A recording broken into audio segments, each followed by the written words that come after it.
ಮನಸ್ಸಾಂತರದ ಬಗ್ಗೆ ನೋಡಿದ್ವಿ. ಮನಸ್ಸಾಂತರ ಅಂದರೆ ಏನು? ನಾವು ಬರೀ ದುಃಖ ಪಡೋದು ಮಾತ್ರ ಅಲ್ಲ, ಅದರ ಜೊತೆ ಏನಿರಬೇಕು, ನಾವು ಪಾಸ್ಟ್ ಮಿಸ್ಟೇಕ್ಸಿಂದ ಏನು ಮಾಡಿ ಕಲಿಬೇಕು. ದೇವ್ರು ಏನು ಎದುರು ನೋಡ್ತಾ ಇದ್ದಾರೆ, ನಾವು ಮಾಡಿರುವಂಥ ತಪ್ಪುಗಳಿಂದ ನಾವು ಕಲಿತು ಆ ತಪ್ಪನ್ನು ಏನು ಮಾಡಿದೆ ತಿರುಗಿ ಮಾಡಿದೆ. ಮನಸ್ಸು ಚೇಂಜ್ ಆಗೋದು ಮನಸ್ಸಾಂತರ ಅನ್ನೋದು. ಅಲ್ಲೆಲೂಯಾ. ಓಕೆ, ಈ ಮನಸ್ಸಾಂತರ ಅನ್ನೋದನ್ನು ನೋಡಿದ್ವಿ. ಹಂಗಂದರೆ ನಾವು ಮನಸ್ಸಾಂತರ ಪಡಬೇಕು ಅಂತ. ಮನಸ್ಸಾಂತರದಲ್ಲಿ ಏನೆಲ್ಲ ಇದೆ? ಮೊದಲು ಏನು ಹೇಳ್ತಾ ಇದ್ದಾರೆ? ದುಃಖ ಇರಬೇಕು, ನಮ್ಮ ಮನಸ್ಸು ಒಡೆದೋಗಿರಬೇಕು ಅಂತ ನೋಡಿದ್ವಿ.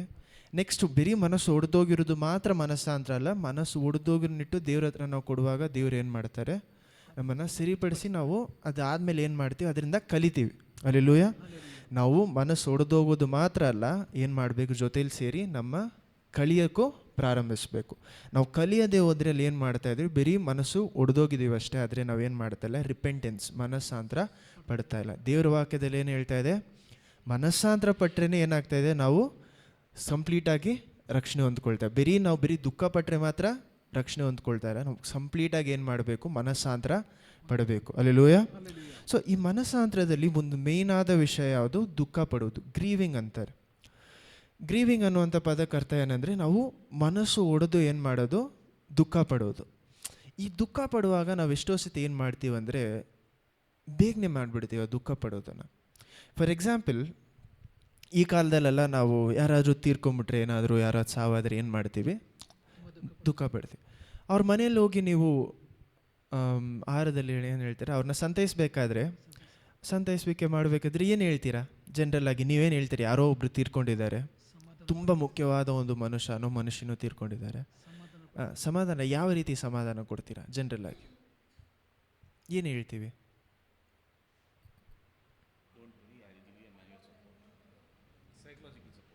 ಓಕೆ, ಪರಲೋಕದಲ್ಲಿ ನೋಡಿ ಅಲ್ಲ, ವಾಕ್ಯ ಅಂದರೆ ನಾವು ಬೈಬಲ್ ವಾಕ್ಯ ಹೇಳ್ತಾ ಇಲ್ಲ, ಜನರಲ್ಲಾಗಿ ಏನು ಮಾತು ಹೇಳ್ತೀರಾ?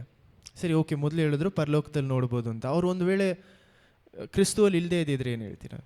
ಅಥವಾ ಅವ್ರು ಜನರಲ್ಲಾಗಿ ಯಾರೋ ನಿಮ್ಮ ಫ್ರೆಂಡ್, ಒಬ್ರು ಸ್ನೇಹಿತರು ಯಾರೋ ತೀರ್ಕೊಂಡಿದ್ದಾರೆ ಅಂದರೆ ಏನು ಹೇಳ್ತೀರಾ ಅವ್ರ ಮನೇಲಿ ಹೋಗಿ? ಅಳಬೇಡ, ದುಃಖ ಪಡಬೇಡ, ಯಾವತ್ತಿದ್ರೂ ಹೋಗಲೇಬೇಕು, ಬೇರೆ ನಾವು ನಿಮ್ಮ ಜೊತೇಲಿರ್ತೀವಿ, ದುಃಖ ಪಡಬೇಡ, ಮತ್ತು ಬೇರೆ ಏನು ಹೇಳ್ತೀವಿ? ಅಳಬೇಡಿ. ಇನ್ನೂ ಏನು ಬೇರೆ ಏನೇನು ಹೇಳ್ತೀವಲ್ಲ, ಇನ್ನೇನು ಹೇಳ್ತೀವಿ? ಸಿಂಪಲ್ ಆದ ವಾಕ್ಯ. ಒಂದು 4-5 ವಿಷಯ ಹೇಳಿದ್ರೆ ನಾವು ಏನಕ್ಕೋಸ್ಕರ ನಾವು ದುಃಖ ಪಡಬೇಕು ಅಂತ ಮಾತಾಡೋಣ. ಏನು ಹೇಳ್ತೀವಿ? ಸಮಾಧಾನ ಪಡಿಸ್ತೀವಿ. ಏನಂತ? ಇಲ್ಲ, ದುಃಖ ಪಡಬೇಡಿ, ತುಂಬ ಅಳಬೇಡಿ, ಊಟ ಮಾಡಿ, ಎಲ್ಲ ಮಾಡಿ, ಅದು ಇದು ಅಂತ ಅವ್ರನ್ನ ಸಂತೈಸ್ತೀವಿ. ನೀವು ಹೆಲ್ತ್ ನೋಡಿಕೊಂಡ್ರೆ ತಾನೇ ಇನ್ನು ಮುಂದೆ ಈ ರೀತಿ ಏನು ಮಾಡ್ತಾರೆ, ಮಾತುಗಳನ್ನು ಮಾತಾಡ್ತಾರೆ. ಇವತ್ತು ಅವರು, ನಾಳೆ ನಾವು ಅನ್ನುವಂಥ ರೀತಿಯಲ್ಲಿ ಮಾತಾಡ್ತಾರೆ. ಸೊ ಈ ಕಾಲದಲ್ಲಿ ನಾವು ಸಂತೈಸಬೇಕೆ ಅನ್ನುವಂಥ ವಿಷಯವನ್ನು ಅಥವಾ ಒಬ್ಬರನ್ನು ಸಮಾಧಾನ ಪಡಿಸೋದನ್ನು ಏನು ಮಾಡ್ತೀವಿ, ಬೇಗನೆ ಮಾಡಿಬಿಡ್ತೀವಿ. ಆದರೆ ಹಳೆಯ ಒಡಂಬಡಿಕೆಯಲ್ಲಿ ಜೆನಿಸಿಸ್, ಆದಿಕಾಂಡ 50th ಚಾಪ್ಟರ್, 50ನೇ ಅಧ್ಯಾಯ,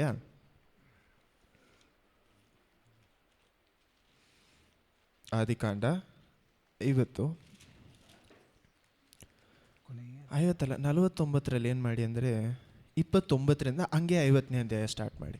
ಜೆನಿಸಿಸ್ ಆದಿಕಾಂಡ 49ನೇ ಅಧ್ಯಾಯ 29ನೇ ವಾಕ್ಯದಿಂದ ಹಂಗೆ ಕಂಟಿನ್ಯೂಸ್ ಆಗಿ ನೆಕ್ಸ್ಟ್ ಚಾಪ್ಟರ್ಗೆ ಓದ್ಕೊಂಡು ಹೋಗೋಣ.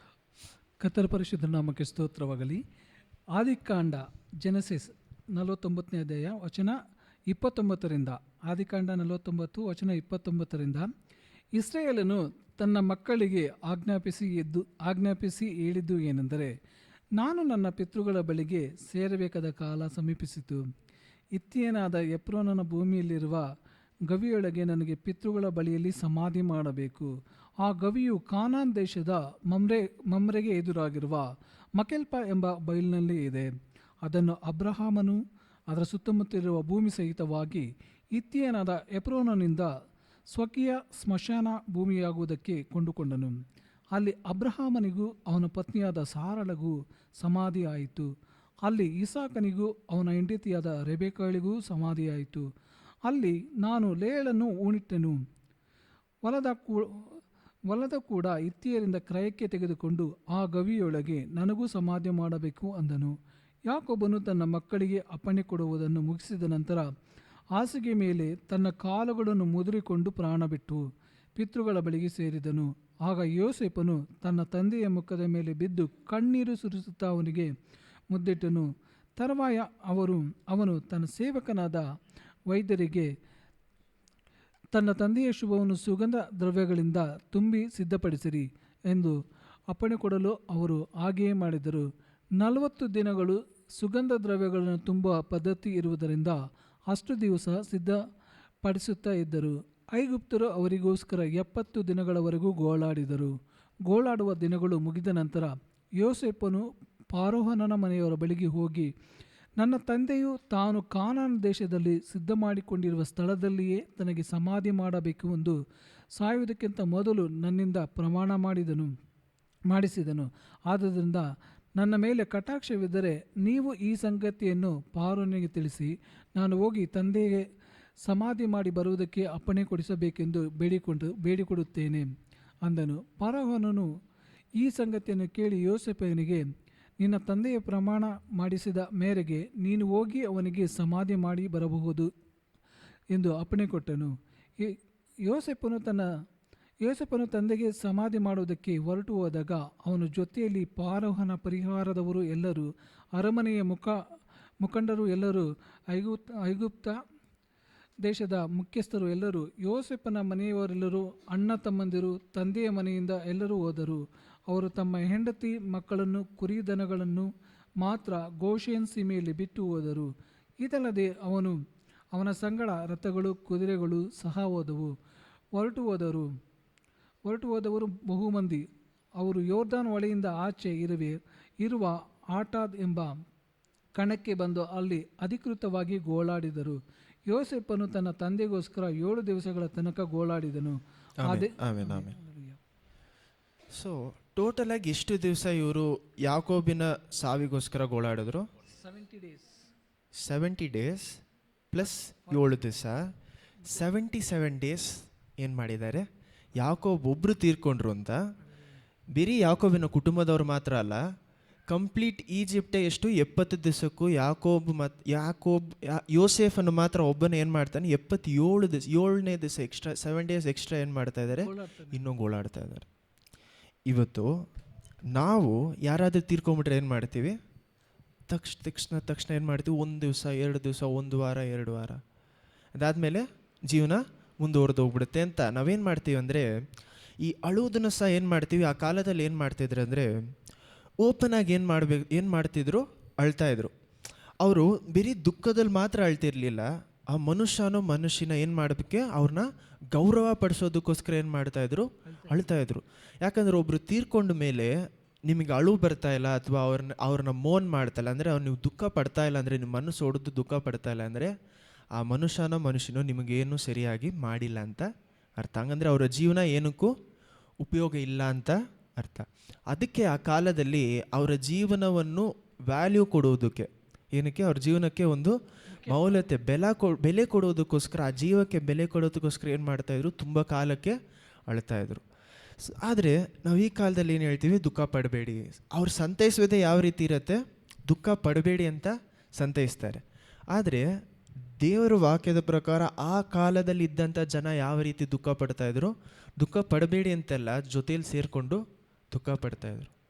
ಯಾಕಂದರೆ ಅವ್ರಿಗೆ ದುಃಖ ಅನ್ನೋದು ಅದನ್ನು ದಾಟಿ ಹೋಗಬೇಕು ಅನ್ನುವಂಥ ವಿಷಯ ಆಗಿರಲಿಲ್ಲ. ಅವ್ರಿಗೆ ಆ ದುಃಖ ಅನ್ನೋದು ಅವರ ಜೀವನ ಪೂರ್ತಿ ಏನಾಗಬೇಕಾಗಿತ್ತು? ಜೊತೆಯಲ್ಲಿ ಅವ್ರು ಏನಾಗೋದು? ಒಂದು ಎಕ್ಸ್ಪೀರಿಯನ್ಸ್ ಆಗಿ, ಅವರ ನೆನಪಾಗಿ ಏನಾಗಬೇಕಾಗಿತ್ತು? ಜೊತೆಯಲ್ಲಿ ಬಾಳಬೇಕಾಗಿತ್ತು. ಅವ್ರಿಗೆ ಆ ದುಃಖ ಅನ್ನೋದು ಒಂದು ಕೆಟ್ಟ ವಿಷಯವಾಗಿ ನೋಡಿಲ್ಲ. ಆ ದುಃಖ ಅನ್ನೋದನ್ನು ಆ ಮನುಷ್ಯರಿಗೋ ಕೊಡಬೇಕಾಗಿರುವಂಥ ಬೆಲೆಯಾಗಿ ನೋಡಿದ್ರು. ಹಲ್ಲೆಲೂಯ. ಆದರೆ ನಾವು ಏನಕ್ಕೋಸ್ಕರ ಈ ಒಂದು ವಿಷಯದ ಕುರಿತಾಗಿ ಮಾತಾಡ್ತಾ ಇದ್ದೀನಿ ಅಂದರೆ, ಇದು ಆ ಕಾಲದಲ್ಲಿದ್ದಂಥ ಒಂದು ವಿಷಯ, ರೆಸ್ಪೆಕ್ಟ್, ಒಂದು ಮರ್ಯಾದೆ ಕೊಡುವಂಥ ವಿಷಯ. ನೋಡಿ, ಯಾಕೋಬನು ಯಾರಾಗಿದ್ರು? ಇಸ್ರೇಲ್ ಅಂತ ಹೆಸರು ದೇವರು ಕೊಡ್ತಾರೆ. ಯಾಕೋಬನು ಯಾರಾಗಿದ್ರು? ಯೋಸೇಫ್ ಅನ್ನುವಂಥ ಈಜಿಪ್ಟಿನ ಏನಾಗಿದ್ರೆ ರಾಜನಿಗೆ ಸೆಕೆಂಡ್ ಆಗಿದ್ದಂಥ ಮನುಷ್ಯನ ಅಧಿಕಾರಿಯ ತಂದೆಯಾಗಿದ್ದರು. ಸೊ ಅವ್ರಿಗೇನಿತ್ತು? ತುಂಬ ಮರ್ಯಾದೆ ಇತ್ತು, ತುಂಬ ಮುಖ್ಯವಾದ ಮನುಷ್ಯ.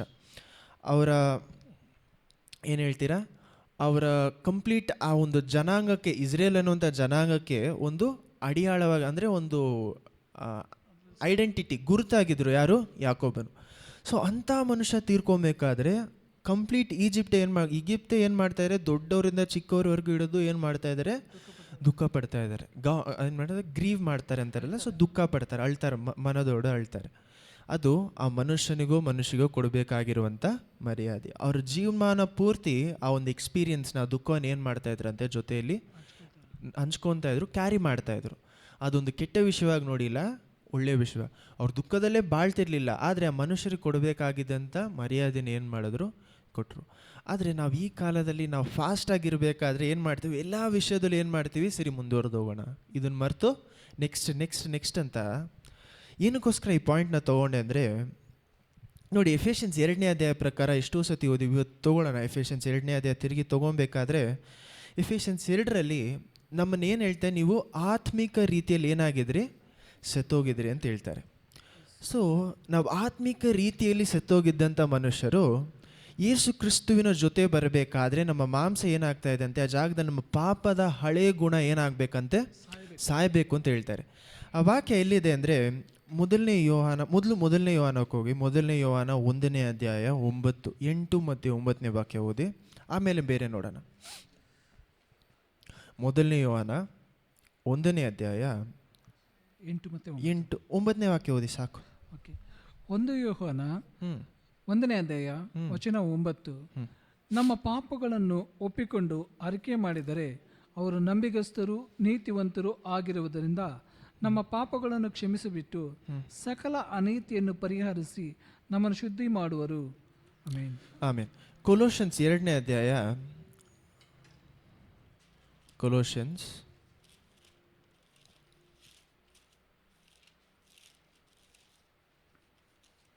2ನೇ ಅಧ್ಯಾಯ 11-12 ಓದಿ. ಕೊಲೋಷನ್ಸ್ 2ನೇ ಅಧ್ಯಾಯ ವಚನ 11 ಮತ್ತು 12. ಅವರು ಎಲ್ಲ ದೊರೆತನಗಳಿಗೂ ಅಧಿಕಾರಿಗಳಿಗೂ ಶಿರಸ್ಸು. ನೀವು ಅವರಲ್ಲಿ ಸುನ್ನತಿಯನ್ನು ಹೊಂದಿದ್ದೀರಿ. ಈ ಸುನ್ನತಿಯು ಕೈಯಿಂದ ಮಾಡಿದ್ದಲ್ಲ, ಇದು ಪಾಪಾಧೀನ ಸ್ವಭಾವವನ್ನು ವಿಸರ್ಜಿಸುವುದೇ. ಇದೇ ಕ್ರಿಸ್ತಿಯ ಸುನ್ನತಿ. ನೀವು ದೀಕ್ಷಾಸ್ನಾನದಲ್ಲಿ ಕ್ರಿಸ್ತ ಯೇಸುವಿನಲ್ಲಿ ನೀವು ದೀಕ್ಷಾಸ್ನಾನದಲ್ಲಿ ಕ್ರಿಸ್ತನೊಂದಿಗೆ ಊಣಲ್ಪಟ್ಟದರಿಂದ ಆ ಸುನ್ನತಿಯನ್ನು ಹೊಂದಿದ್ದೀರಿ. ಓಕೆ, ಕಂಟಿನ್ಯೂ ಮಾಡಿ. ಇದಲ್ಲದೆ ಅವರನ್ನು ಸತ್ತವರೊಳಗಿಂದ ಎಬ್ಬಿಸಿದ ದೇವರ ಸಾಮರ್ಥ್ಯದಲ್ಲಿ ನಂಬಿಕೆ ಇಡುವುದರ ಮೂಲಕ ಅದರಲ್ಲಿಯೇ ಅವರು ಕೂಡ ಎದ್ದು ಬಂದಿದ್ದೀರಿ. ಆ ಅಪರಾಧಗಳನ್ನು ಮಾಡುವುದರಿಂದಲೂ ಸುನ್ನತಿ ಇಲ್ಲದ ಶರೀರ ಭಾವದಿಂದಲೂ ಸತ್ತವರಾಗಿದ್ದ ನಿಮ್ಮನ್ನು ಸಹ ದೇವರು ಕ್ರಿಸ್ತರೊಂದಿಗೆ ಬದುಕಿಸಿದ್ದಾರೆ. ಅವರು ನಮ್ಮ ಅಪರಾಧಗಳನ್ನೆಲ್ಲ ಕ್ಷಮಿಸಿ ನಮ್ಮ ಮೇಲೆ ದೋಷ ಆರೋಪಣೆ ಮಾಡಿದಂಥ ಆಜ್ಞೆ ರೂಪವಾಗಿ ಇದ್ದಂಥ ಪತ್ರವನ್ನು ಕೆಡಿಸಿ ಅದನ್ನು ಶಿಲುಬೆಗೆ ಜಡಿದು ಇಲ್ಲದಂತಾಗ ಮಾಡಿದರು. ಆಮೇನ್. ನೆಕ್ಸ್ಟ್, ಇದು ಮುಖ್ಯವಾದ ವಾಕ್ಯ. ಇಲ್ಲೇನು ಹೇಳ್ತಾರೆ, ನೀವು ಕ್ರಿಸ್ತನ ಜೊತೆಯಲ್ಲಿ ದೀಕ್ಷಾ ಸ್ಥಾನದಲ್ಲಿ ಏನಾದ್ರಂತೆ, ಊಣಲ್ಪಟ್ರಿ ಅಂತಾರೆ. ಊಣಲ್ಪಟ್ರಿ ಅನ್ನೋದಕ್ಕೆ ಆ ಒಂದು ಪದಕ್ಕೆ ಅರ್ಥ ಏನಂದರೆ, ಯಾವ ರೀತಿ ಒಂದು ಬೀಜವನ್ನು ಗ್ರೌಂಡಲ್ಲಿ ನೆಲದಲ್ಲಿ ಏನು ಮಾಡ್ತಾರೆ, ಬಿತ್ತನೆ ಮಾಡ್ತೀರೋ ಆ ರೀತಿ ನೀವು ಕ್ರಿಸ್ತನಲ್ಲಿ ನೀವು ಬ್ಯಾಪ್ಟಿಸಮ್ ದೀಕ್ಷಾಸ್ಥಾನ ತೊಗೊಬೇಕಾದ್ರೆ ನೀವೇನಾಗ್ತಾ ಇದ್ದೀರಂತೆ, ನೆಲದಲ್ಲಿ ಊಣಲ್ಪಡ್ತಾ ಇದ್ದೀರ, ಬಿತ್ತಪಡ್ತಾ ಇದ್ದೀರ. ಸೊ ಆ ಬೀಜ ಏನಾಗಬೇಕು, ನೆಲದಲ್ಲಿ ಬಿದ್ದರೆ ಸಾಯಬೇಕು. ಇದಕ್ಕೆ ಇನ್ನೊಂದು ವಾಕ್ಯ ಎಲ್ಲಿದೆ ಅಂದರೆ ರೋಮನ್ಸ್ 6ನೇ ಅಧ್ಯಾಯ ಓದೋಣ. ರೋಮನ್ಸ್ 6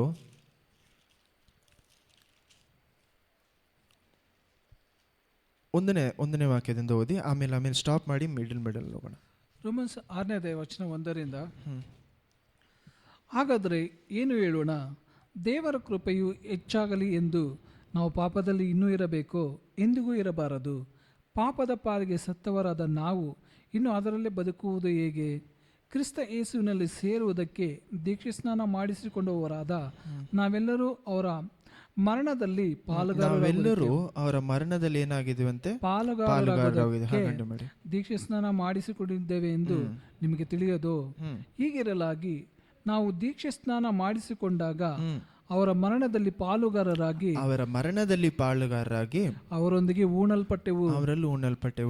ಆದುದರಿಂದ ಕ್ರಿಸ್ತರು ಸತ್ತು ತಂದೆಯ ಮಹಿಮೆಯಿಂದ ಜೀವಿತರಾಗಿ ಎಬ್ಬಿಸಲ್ಪಟ್ಟಂತೆಯೇ ನಾವು ಕೂಡ ಜೀವದಿಂದ ಎದ್ದು ಹೊಸಬರಾಗಿ ನಡೆದುಕೊಳ್ಳಬೇಕು. ನಾವು ಕೂಡ ಜೀವಂತವಾಗಿದ್ದು ಹೊಸಬರಾಗಿ ನಡೆದುಕೊಳ್ಳಬೇಕು. ಇದೆಲ್ಲ ಇಂಪಾರ್ಟೆಂಟ್ ಆದ ಪಾಯಿಂಟ್ಸ್, ಹಂಗೆ ನೋಟ್ ಮಾಡಿ ಇಟ್ಕೊಳ್ಳಿ. ಕಂಟಿನ್ಯೂ ಮಾಡಿ ಹಂಗೆ. ಏಕೆಂದರೆ ನಾವು ಅವರ ಮರಣಕ್ಕೆ ಸದೃಶವಾದ ಮರಣವನ್ನು ಹೊಂದಿ ಅವರಲ್ಲಿ ಐಕ್ಯವಾಗಿ ಇದ್ದರೆ ಅವರ ಪುನರುತ್ಥಾನಕ್ಕೆ ಸದೃಶವಾದ ಪುನರುತ್ಥಾನವನ್ನು ಹೊಂದಿ ಅವರಲ್ಲಿ ಐಕ್ಯವಾಗುವೆವು. ಪಾಪ ದೀನ ಸ್ವಭಾವವು ನಾಶವಾಗಿ ನಾವಿನ್ನು ಪಾಪದ ವಶದಲ್ಲಿ ಇರದಂತೆ ನಮ್ಮ ಪೂರ್ವ ಸ್ವಭಾವವು ಕ್ರಿಸ್ತರ ಕೂಡ ಶಿಲುಬೆಗೆ ಹಾಕಲ್ಪಟ್ಟಿತೆಂದು ನಮ್ಮ ತಿಳಿದಿದ್ದೇವೆ. ಪೂರ್ಣ ಸ್ವಭಾವವು ಕ್ರಿಸ್ತರ ಜೊತೆಯಲ್ಲಿ ಶಿಲುಬೆಯಲ್ಲಿ ಹಾಕಲ್ಪಟ್ಟಿದೆ ಹಾಕಲ್ಪಟ್ಟಿದೆ ಎಂದು ತಿಳಿದಿದ್ದೇವೆ. ಸತ್ತವನು ಪಾಪದ ವಶದಿಂದ ಬಿಡುಗಡೆ ಹೊಂದಿದ್ದಾನೆ ಅಷ್ಟೇ. ನೋಡಿ ಈ ವಾಕ್ಯದಲ್ಲಿ ನೋಡಿ ಇಲ್ಲೇನು ಹೇಳ್ತಾ ಇದ್ದಾರೆ, ಎಫೆಷನ್ಸ್ 2 ಇವಾಗ ನಾವು ಜ್ಞಾಪಕ ಪಡಿಸ್ಕೊಂಡ್ರೆ ಆ ಜಾಗದಲ್ಲಿ ಏನು ಹೇಳ್ತಾರೆ, ನೀವು ಆತ್ಮದಲ್ಲಿ ಸತ್ತೋಗಿದ್ರಿ, ಕ್ರಿಸ್ತೇಸು ನಿಮ್ಮನ್ನು ಏನು ಮಾಡಿದ್ರಂತೆ, ನಿಮ್ಮ ಆತ್ಮವನ್ನು ಬದುಕಿಸಿದ್ದಾರೆ. ಅಲ್ಲೆಲೂಯ. ಈ ಜಾಗದಲ್ಲಿ ಪೌಲ್ ಏನು ಬರೀತಾ ಇದ್ದಾರೆ, ರೋಮನ್ಸ್ 6ನೇ ಅಧ್ಯಾಯದಲ್ಲಿ ಏನು ಬರೀತಾ ಇದ್ದಾರೆ, ನಾವು ನಮ್ಮ ಹಳೆಯ ಜೀವನ, ನಮ್ಮ ಹಳೆಯ ಗುಣ ಎಲ್ಲವನ್ನು ನಾವು ಏನು ಮಾಡಿದ್ದೇವಂತೆ, ಕ್ರಿಸ್ತೇಸುವಿನ ಜೊತೆಯಲ್ಲಿ ಶಿಲುಬೆಯಲ್ಲಿ ಏನು ಮಾಡಿದ್ದೇವಂತೆ. ಇನ್ನೊಂದ್ಸತಿ ಓದಿ 6ನೇ ವಾಕ್ಯ, ಜ್ಞಾಪಕ ಆಗುತ್ತೆ. 6ನೇ ವಾಕ್ಯ 6:6. ಪಾಪ ದೀನ ಸ್ವಭಾವವು ನಾಶವಾಗಿ ನಾವು ಇನ್ನೂ ಪಾಪದ ವಶದಲ್ಲಿ ಇರದಂತೆ ನಮ್ಮ ಪೂರ್ವ ಸ್ವಭಾವವು ಕ್ರಿಸ್ತರ ಕೂಡ ಶಿಲುಬೆಗೆ ಹಾಕಲ್ಪಟ್ಟಿತೆಂದು ತಿಳಿದಿದ್ದೇವೆ. ಸತ್ತವನು ಒಂದು ನಿಮಿಷ ಈ ಜಾಗದಲ್ಲಿ ನೋಡಿ ಏನು ಹೇಳ್ತಾ ಇದ್ದಾರೆ, ನಮ್ಮ ಪಾಪ ಸ್ವಭಾವವನ್ನು ನಾವೇನು ಮಾಡಬೇಕಂತೆ, ನಾಶಪಡಿಸಿ ಅದಲ್ಲಿ ಎಲ್ಲಿ ಕ್ರೂಸಿಫೈ ಮಾಡಬೇಕಂತೆ, ಅದನ್ನು ಶಿಲುಬೆಯಲ್ಲಿ ಎಲ್ಲಿ ಹಾಕಬೇಕಂತೆ, ಕ್ರಿಸ್ತೇಸುವಿನ ಜೊತೆಯಲ್ಲಿ ಅದನ್ನು ಶಿಲುಬೆಯಲ್ಲಿ ಹಾಕಬೇಕು. ನೆಕ್ಸ್ಟ್ ಏನು ಕೇಳ್ತಾರೆ ಅಂದರೆ, ಇಂಥ ಒಂದು ಮನುಷ್ಯ ಯಾರು ಪಾಪಕ್ಕೆ ಸತ್ತಿದ್ದಾನೋ ಅವ್ನು ಹೆಂಗೆ ಪಾಪ ಮಾಡೋಕ್ಕೆ ಸಾಧ್ಯ ಅಂತ ಕಂಟಿನ್ಯೂ ಮಾಡಿ ಆ ವಾಕ್ಯ ನೆಕ್ಸ್ಟು.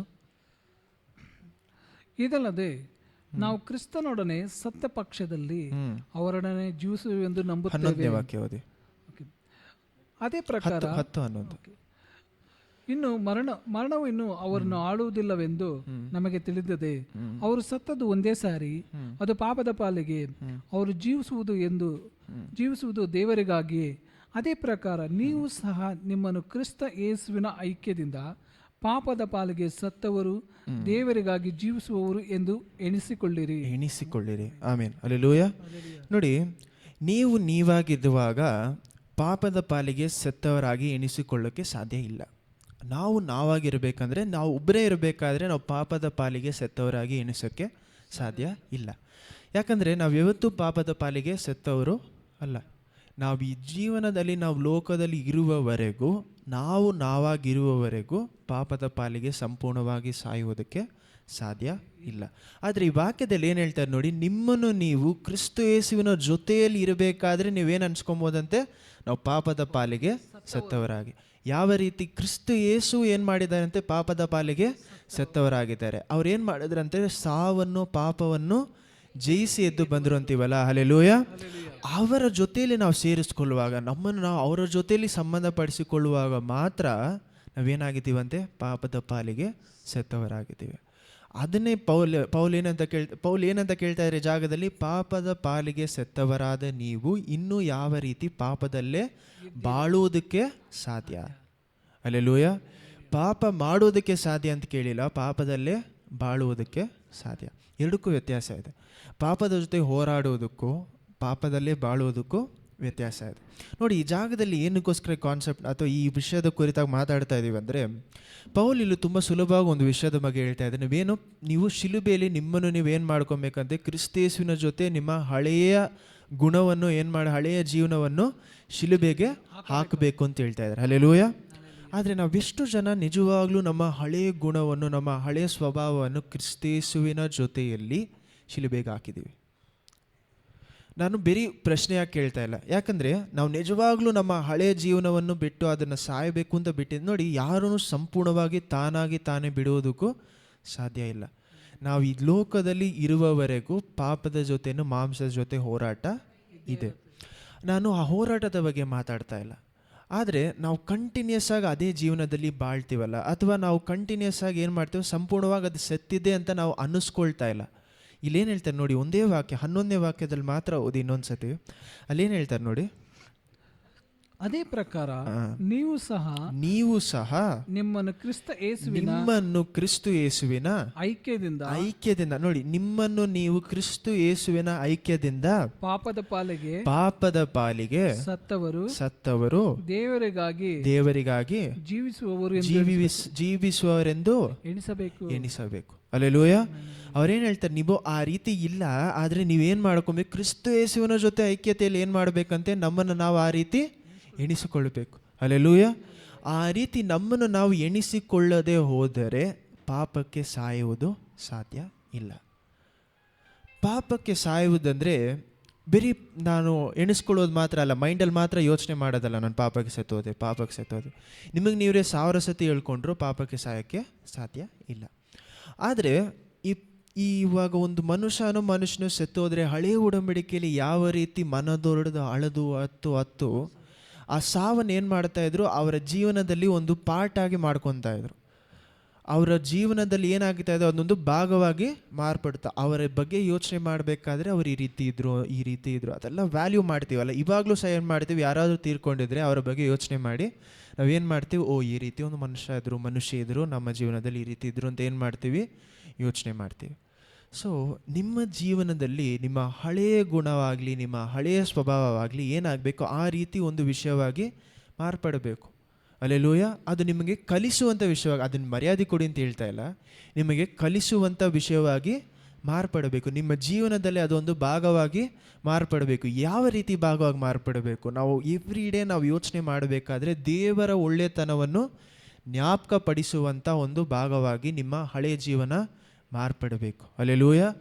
ಯಾವಾಗ ನಾವು ಅದನ್ನು ಕ್ರಿಸ್ತ ಯೇಸುವಿನ ಜೊತೆಯಲ್ಲಿ ಶಿಲುಬೆಗೆ ಹಾಕ್ತೀವೋ, ನಮ್ಮ ಹಳೆಯ ಜೀವನವನ್ನು ಹಾಕ್ತೀವೋ, ನಾವೇನು ಮಾಡಬೇಕು, ಅದನ್ನೇ ದೇವ್ರು ಏನು ಹೇಳ್ತಾರೆ, ನೀವು ದುಃಖಪಟ್ಟು ಅಳಬೇಕು, ನಿಮ್ಮ ಪಾಪದ ಮೇಲೆ ಅಳಬೇಕಂದ್ರೆ ಇದನ್ನೇ ದೇವ್ರು ಏನು ಮಾಡ್ತಾ ಇದ್ದಾರೆ, ಎದುರು ನೋಡ್ತಾ ಇದ್ದಾರೆ. ಅದಕ್ಕಿನ್ನೂ ಕೆಲವು ವಾಕ್ಯಗಳನ್ನು ನೋಡೋಣ.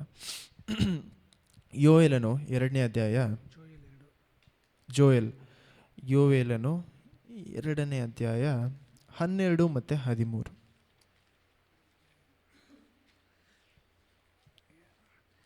ಯೋಹಲ 2 11 ಮತ್ತು 12 13. ಯೋಹಲ 12 ಮತ್ತು 13. ಕರ್ತರು ಹೀಗೆ ಎನ್ನುತ್ತಾರೆ, ಈಗಲಾದರೂ ನೀವು ಮನಪೂರ್ವಕವಾಗಿ ನನ್ನ ಕಡೆಗೆ ತಿರುಗಿಕೊಂಡು ಉಪವಾಸ ಮಾಡಿ. ಅವತ್ತು ಏನು ಹೇಳಿದ್ರು, ನನ್ನ ಕಡೆಗೆ ತಿರುಗಿಕೊಂಡಿದ್ರೆ ಮನಸ್ಸಾಂತರ ಪಡುವುದು. ಈ ಜಾಗದಲ್ಲಿ ಏನು ಹೇಳ್ತಾರೆ ನೋಡಿ, ಈಗಲಾದರೂ ನೀವು ನನ್ನ ಕಡೆಗೆ, ದೇವರ ಕಡೆಗೆ ತಿರುಗಿಕೊಂಡು ಉಪವಾಸ ಮಾಡಿರಿ, ಅಳಿರಿ, ಗೋಳಾಡಿರಿ, ನಿಮ್ಮ ಬಟ್ಟೆಗಳನ್ನೆಲ್ಲ ನಿಮ್ಮ ಹೃದಯಗಳನ್ನು ಅರಿದುಕೊಂಡು ನಿಮ್ಮ ದೇವರಾದ ಕರ್ತರ ಕಡೆಗೆ ತಿರುಗಿಕೊಳ್ಳಿರಿ. ಅವರ ದಯೆಯು ಕನಿಕರವು ದೀರ್ಘಶಾಂತಿಯು ಮಹಾಕೃಪೆಯು ಉಳ್ಳವರಾಗಿ ಮಾಡಬೇಕೆಂದಿದ್ದ ಕೇಡಿಗೆ ಮನಮರುಗುತ್ತಾರೆ. ಆಮೇನ್. ಅಲ್ಲೆಲೂಯ. ಇಲ್ಲಿ ನೋಡಿ ಏನು ಹೇಳ್ತಾರೆ, ನೀವು ಗೋಳಾಡಿರಿ, ಅಳಿರಿ, ಉಪವಾಸ ಮಾಡಿ, ಇದೆಲ್ಲ ಮಾಡಿ. ನಾವು ಎಷ್ಟು ಸತಿ ನಮ್ಮ ಹಳೆಯ ಜೀವನವನ್ನು ಬಿಟ್ಟು ಬಂದಿದ್ದೇವೆ ಅಂತ ಇದೆಲ್ಲ ವಿಷಯಗಳು ಮಾಡಿದ್ದೀವಿ. ನಾವೆಲ್ಲರೂ ಹೇಳ್ತೀವಿ, ನಾನು ಮನಸ್ಸಾಂತರ ಪಟ್ಟು ರಿಪೆಂಟ್ ಮಾಡಿ ದೇವರ ಕಡೆ ತಿರ್ಕೊಂಡೆ ಅಂತ. ಎಷ್ಟು ಸತಿ ನಾವು ಇದನ್ನು ಅನ್ನಿಸ್ಕೊಂಡು, ನಮ್ಮ ಹಳೆಯ ಜೀವನ ನೆನೆಸ್ಕೊಂಡು 10 ದೇವರ ಹತ್ರ ಮನಸ್ಸನ್ನು ಚೇಂಜ್ ಮಾಡಿದ್ದೀವಿ. ಅಲ್ಲೆಲೂಯ. ನಾವು ಆ ರೀತಿ 10 ಚೇಂಜ್ ಮಾಡುವಾಗಲೇ ಜಾಗದಲ್ಲಿ ಏನಾಗ್ತಾಯಿದೆ, ಮನಸ್ಸಿನಲ್ಲಿ ಒಂದು ನಿಜವಾಗ್ಲೂ ಒಂದು ಚೇಂಜು ಬರ್ತಾ ಇದೆ. ಒಂದು ಸತಿ ಅಳುವುದಲ್ಲ, ಒಂದು ಪ್ರೇಯರಲ್ಲಿ ಅಳುವುದಲ್ಲ, ಅಥವಾ ಏನು ಮಾಡ್ತೀವಿ, ಎಲ್ಲೋ ಒಂದು ಕಡೆ ಹೋದ್ವಿ, ಯಾವುದೋ ಮೀಟಿಂಗ್ ಹೋದ್ವಿ, ದೇವರು ಅವಾಗ ನಿಮ್ಮ ಪಾಪ ನೆನಪಿಗೆ ತಂದರು, ಅವಾಗ 10 ಬಿಟ್ಬಿಟ್ಟು ಅದು 10 ಬಿಡುವುದಲ್ಲ. ರಿಪೆಂಟೆನ್ಸ್ ಅದಲ್ಲ. ನಾವು ತಪ್ಪಾಗಿ ಮಾಡ್ತಾ ಇರೋ ವಿಷಯನೇ ಅದು. ರಿಪೆಂಟೆನ್ಸ್, ಮನಸ್ಸಾಂತರ ಅನ್ನೋದು ಒಂದು ಜಾಗದಲ್ಲಿ ಒಂದು ಸ್ಥಳದಲ್ಲಿ ಆಗುವಂಥ ವಿಷಯ ಅಲ್ಲ. ಮನಸ್ಸಾಂತರ ಅನ್ನೋದು ಅನುದಿನವೂ ದೇವರ ಹತ್ರ ನಿಜವಾಗ್ಲೂ ನನ್ನ ಮನಸ್ಸು ಸಂಪೂರ್ಣವಾಗಿ ಮಾರ್ಪಡುವವರೆಗೂ ಅದನ್ನು ದೇವರು ತಿರುಗಿ ಚೆಕ್ ಮಾಡಿ ಅದನ್ನು ಟೆಸ್ಟ್ ಮಾಡಿದ ಮೇಲೆ ನಾವು ಆಚೆ ಬರ್ತೀವಲ್ಲ. ಯಾವ ರೀತಿ ಯೋಸೇಫನ ಆಚೆ ಬರ್ತಾನೆ, ಯಾಕೋಬರ ಆಚೆ ಬರ್ತಾನೆ, ಆ ರೀತಿ ಆಚೆ ಬರುವವರೆಗೂ ನಾನು ಅದನ್ನು ಬಿಟ್ಟು ನಾನೇನಾಗಿಲ್ಲ, ಸಂಪೂರ್ಣವಾಗಿ ಮನಸ್ಸು ಚೇಂಜ್ ಆಗಿಲ್ಲ ಅಂತ ಅರ್ಥ. ನೋಡಿ, ಯಾಕೋಬನು ಸ್ಟಾರ್ಟಿಂಗಲ್ಲಿ ಏನು ಮಾಡ್ತಾರೆ, ಅವರ ಅಣ್ಣನನ್ನು ಏಮಾರಿಸಿ ಆ ಬ್ಲೆಸ್ಸಿಂಗ್ನ ತೊಗೊಂಡು ಅದೇ ಮನುಷ್ಯ ತನ್ನ ಹೆಂಡತಿಯ ತಂದೆ ಹತ್ರ ಏನಾಗ್ತಾರೆ, ತಿರುಗಿ ಚೀಟ್ ಆಗ್ತಾರೆ. ಅಂದರೆ ಅವರ ಹೆಂಡತಿಯ ತಂದೆ ಏನು ಮಾಡ್ತಾರೆ, ಅವ್ರಿಗೆ ಮೋಸಗೊಳಿಸ್ತಾರೆ. ಅವ್ರು ಮೋಸಗೊಳಿಸಿದ್ರೂ ಸಹ ಇವನು ಅವ್ರಿಗೆ ಮೋಸ ಮಾಡದಂತೆ ಏನು ಮಾಡ್ತಾನೆ, ಯಾಕೋಬು ಸರಿಯಾದ ರೀತಿಯಲ್ಲಿ ಆಚೆ ಬರ್ತಾರೆ. ಯಾಕೆ ಆ ಒಂದು ಮನಸ್ಸಾಂತರ ಅಷ್ಟು ಮುಖ್ಯ ಅಂದರೆ, ಅವ್ರು ನೋಡಿ ಎಷ್ಟು ವರ್ಷ ವೆಯ್ಟ್ ಮಾಡಿರ್ತಾರೆ ರೇಚಲ್ಗೋಸ್ಕರ. 14 ವರ್ಷ ಕೆಲಸ ಮಾಡಿರ್ತಾರೆ. ನೋಡಿ 14 ವರ್ಷ ಸೇವೆ ಮಾಡಿದ ಮೇಲೆ ಯಾರೋ ಅವ್ರಿಗೆ ಇನ್ನೂ ಸಹ ಏಮಾರ್ಸೋಕ್ಕೆ ಪ್ರಯತ್ನ ಪಡ್ತಾರೆ. ಅವ್ರು ಆವಾಗಲೂ ಸಹ ಏನು ಮಾಡಿ ತಪ್ಪಾದ ದಾರಿಯಲ್ಲಿ ಹೋಗದೆ ಏಮಾರ್ಸದೆ ಅವರ ಹೆಸರಿಗೆ ವಿರೋಧವಾಗಿ ಏನು ಮಾಡ್ತಾರೆ, ಜಾಗದಲ್ಲಿ ನಡ್ಕೊಳ್ತಾರೆ. ಯಾಕೋಬಿನ ಹೆಸರಿಗೆ ಅರ್ಥ ಏನು? ಮೋಸಗಾರ. ಆದರೆ ಅವರ ಜೀವನದಲ್ಲಿ ಅವ್ರ ಮನಸ್ಸಾಂತರ ಪಟ್ಟ ಮೇಲೆ ಆ ಜಾಗದಲ್ಲಿ ಏನು ಮಾಡ್ತಾ ಇದ್ದಾರೆ, ತನ್ನನ್ನು ತಾನು ಚೇಂಜ್ ಮಾಡಿಕೊಂಡು ಅದಾದಮೇಲೆ ದೇವರ ಜೊತೆ ನೋಡಿ, ಆ ಮುಖ್ಯವಾದ ಪಾರ್ಟ್ ಏನು, ದೇವರ ಜೊತೆ ಹೋರಾಡಿದ ಮೇಲೆ, ದೇವದೂತನ ಜೊತೆ ಅಂದರೆ ದೇವರ ಜೊತೆ ಹೋರಾಡಿದ ಮೇಲೆ ಅವ್ರ ಹೆಸರು ಏನಾಗ್ತಾ ಇದೆ, ಇಸ್ರೇಲ್ ಅಂತ ಚೇಂಜ್ ಆಗ್ತಾ ಇದೆ. ನಾವಿದು ಯಾವುದೇ ಫಾಲೋ ಮಾಡದೆ ನೋಡಿ ಎಷ್ಟು ವರ್ಷ ಆಗ್ತಾ ಇದೆ. ಯಾಕೋಬನ ರಿಪೆಂಟ್ ಆಗಿ ಆಚೆ ಬರೋಕ್ಕೆ ಕಡಿಮೆ ಅಂದರೆ 20 ವರ್ಷ ಆಗಿರುತ್ತೆ. ನಮ್ಮ ಮನಸ್ಸಾಂತರ ಎಷ್ಟು ದಿವಸ ಆಗಿದೆ. ಒಂದು ಇವೆಂಟ್ ಏನು ಹೇಳ್ತೀವಿ, ಓ ಈ ಜಾಗದಲ್ಲಿ ಹೋಗಿದ್ದೆ, ಅಲ್ಲಿ ಇಷ್ಟು ಚೆನ್ನಾಗಿ ಪ್ರೇಯರ್ ಮಾಡಿದ್ರು, ನಾನು ನನ್ನ ಪಾಪದ ಮೇಲೆ ಹತ್ತು ಬಂದ್ಬಿಟ್ಟೆ, ಮನಸ್ಸಾಂತರ ಆಯಿತು. ಅಥವಾ ನಾನು ಈ ಜಾಗದಲ್ಲಿ ಹೋದರೆ ನಾನು ಇಷ್ಟು ಅತ್ತೆ ದೇವ್ರ ಹತ್ರ, ನೀವು ನಿಮ್ಮ ಪಾಪದ ವಿಷಯದಾಗಿ ದೇವ್ರು ನಿಮ್ಮ ಪವಿತ್ರಾತ್ಮ ನಿಮ್ಮನ್ನು ಕನ್ವಿಕ್ಟ್ ಮಾಡುವಾಗಂದರೆ ನಿಮ್ಮ ಪಾಪ ನಿಮಗೆ ತಿಳಿಸುವಾಗ ನೀವು ಅಳುವುದನ್ನು ನಾನು ತಪ್ಪಂತ ಹೇಳ್ತಾ ಇಲ್ಲ, ಪರಿಹಾಸ ಮಾಡ್ತಾ ಇಲ್ಲ, ಒಳ್ಳೆಯ ವಿಷಯ. ನಾವು ನಮ್ಮ ಪಾಪದ ಮೇಲೆ ಅಳುವುದು ಒಳ್ಳೆಯ ವಿಷಯ. ಆದರೆ ನೋಡಿ, ಹಳೆಯ ಒಡಂಬಡಿಕೆಯಲ್ಲಿ ಯಾವ ರೀತಿ ಅಳ್ತಾ ಇದ್ರು, ಒಬ್ಬರು ಸತ್ತೋಗ್ಬೇಕಾದ್ರೆ ಯಾವ ರೀತಿ ಅಳ್ತಾ ಇದ್ರು. ಎಷ್ಟು ದಿವಸ ಹತ್ರು? 77 ಡೇಸ್ ಹತ್ರು. ನೀವು ಸಾರಾಳ ಜೀವನ ನೋಡಬೇಕಾದ್ರೆ ಅಲ್ಲೂ ಸಹ ಎಷ್ಟೋ ದಿವಸಗಳು, ಸಾರಾಳ್ ತೀರ್ಕೊಂಡ ಮೇಲೆ ಅಥವಾ ಆಬ್ರಾಮ್ ಒಬ್ಬೊಂದು ಇಂಪಾರ್ಟೆಂಟ್ ಆದ ಮನುಷ್ಯರು ತೀರ್ಕೊಂಡ ಮೇಲೇನು ಅಷ್ಟು ದಿವಸ ಏನು ಮಾಡ್ತಾರೆ, ಅಳ್ತಾರೆ. ಅವ್ರು ಅಳುವುದು ಏನಕ್ಕೋಸ್ಕರ, ಆ ಒಂದು ವಿಷಯ, ಆ ಒಂದು ಮನುಷ್ಯನೋ ಅವರ ಜೀವನದಲ್ಲಿ ಒಂದು ಭಾಗವಾಗಿದ್ದರೂ ಇನ್ನು ಮೇಲೆ ಅವ್ರು ಸಾಯೋವರೆಗೂ ಭಾಗವಾಗಿ ಇರಬೇಕು ಅನ್ನುವಂಥ ಕಾರಣದಿಂದ. ನಿಮ್ಮ ಹಳೆಯ ಜೀವನ ನಿಮ್ಮ ಭಾಗವಾಗಿ ಏನಕ್ಕೋಸ್ಕರ ಇರಬೇಕು, ನಿಮಗೆ ನೆನಪಿಗೆ ತರಬೇಕು ನಾವು ಯಾರಾಗಿ ಇದ್ದೀವಿ, ಯಾರಾಗಿ ಇದ್ದೀವಿ ಅನ್ನೋದು. ಹಲ್ಲೆಲೂಯಾ. ಅದನ್ನು ನಾವು ಏನಕ್ಕೆ ತಿಳ್ಕೊಬೇಕು, ದೇವರ ಒಳ್ಳೆತನವು ನಾವು ಮರೆಯುವಾಗ ನಮ್ಮ ಹಳೆಯ ಜೀವನ ಏನು ಮಾಡುತ್ತೆ, ನಮ್ಮ ಮೇಲೆ ತಿರುಗಿ ನಮ್ಮ ಜೀವನದಲ್ಲಿ ಹೆಚ್ಚಾಗಿ ಆಗೋದಕ್ಕೆ ಪ್ರಾರಂಭಿಸುತ್ತೆ. ಹಲ್ಲೆಲೂಯಾ.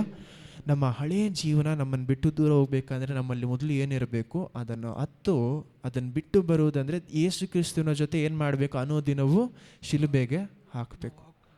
ಆ ಹಳೆಯ ಜೀವನವನ್ನು ಅನುದಿನವನ್ನು ಏನು ಮಾಡಬೇಕು, ನಾವು ಕೆಟ್ಟ ಜೀವನಕ್ಕೆ ನಾನು ಬಿಟ್ಟು ಬಂದಿದ್ದೇನೆ ಅಂತ ನಾವು ಎಣಿಸಿಕೊಳ್ಬೇಕು. ಹಲ್ಲೆಲೂಯಾ.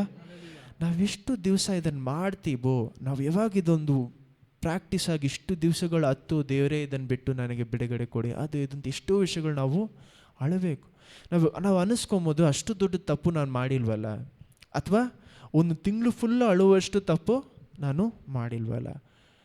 ನಾವು ಆ ರೀತಿ ಯಾವಾಗೆಲ್ಲ ಅನಿಸ್ಕೊಳ್ತಾ ಇದ್ದೀವೋ, ಅದಕ್ಕೆ ಅರ್ಥ ಏನು, ನಿಜವಾಗ್ಲೂ ನಾನಿನ್ನೂ ಅದರ ಬಗ್ಗೆ ಪವಿತ್ರಾತ್ಮ ನನಗಿನ್ನೂ ಏನು ಮಾಡಿಲ್ಲ, ಕನ್ವಿಕ್ಟ್ ಮಾಡಿಲ್ಲ, ಅಥವಾ ಅವ್ರ ದೇವ್ರು ತಿಳಿಸಿನೂ ನಾನು ಏನು ಮಾಡಿಲ್ಲ, ತಿರ್ಕೊಂಡಿಲ್ಲ. ನಮ್ಮಲ್ಲಿ ಇದನ್ನೇ ಯೋಹಾನ ಮೊದಲನೇ ಯೋಹಾನ 1ನೇ ಅಧ್ಯಾಯ 8ನೇ ವಾಕ್ಯ ಓದಿ. ಇವಾಗ 9 ಓದಿದ್ವಿ, ಹಾಗೆ 8 ಮತ್ತು 9 ಓದಿ.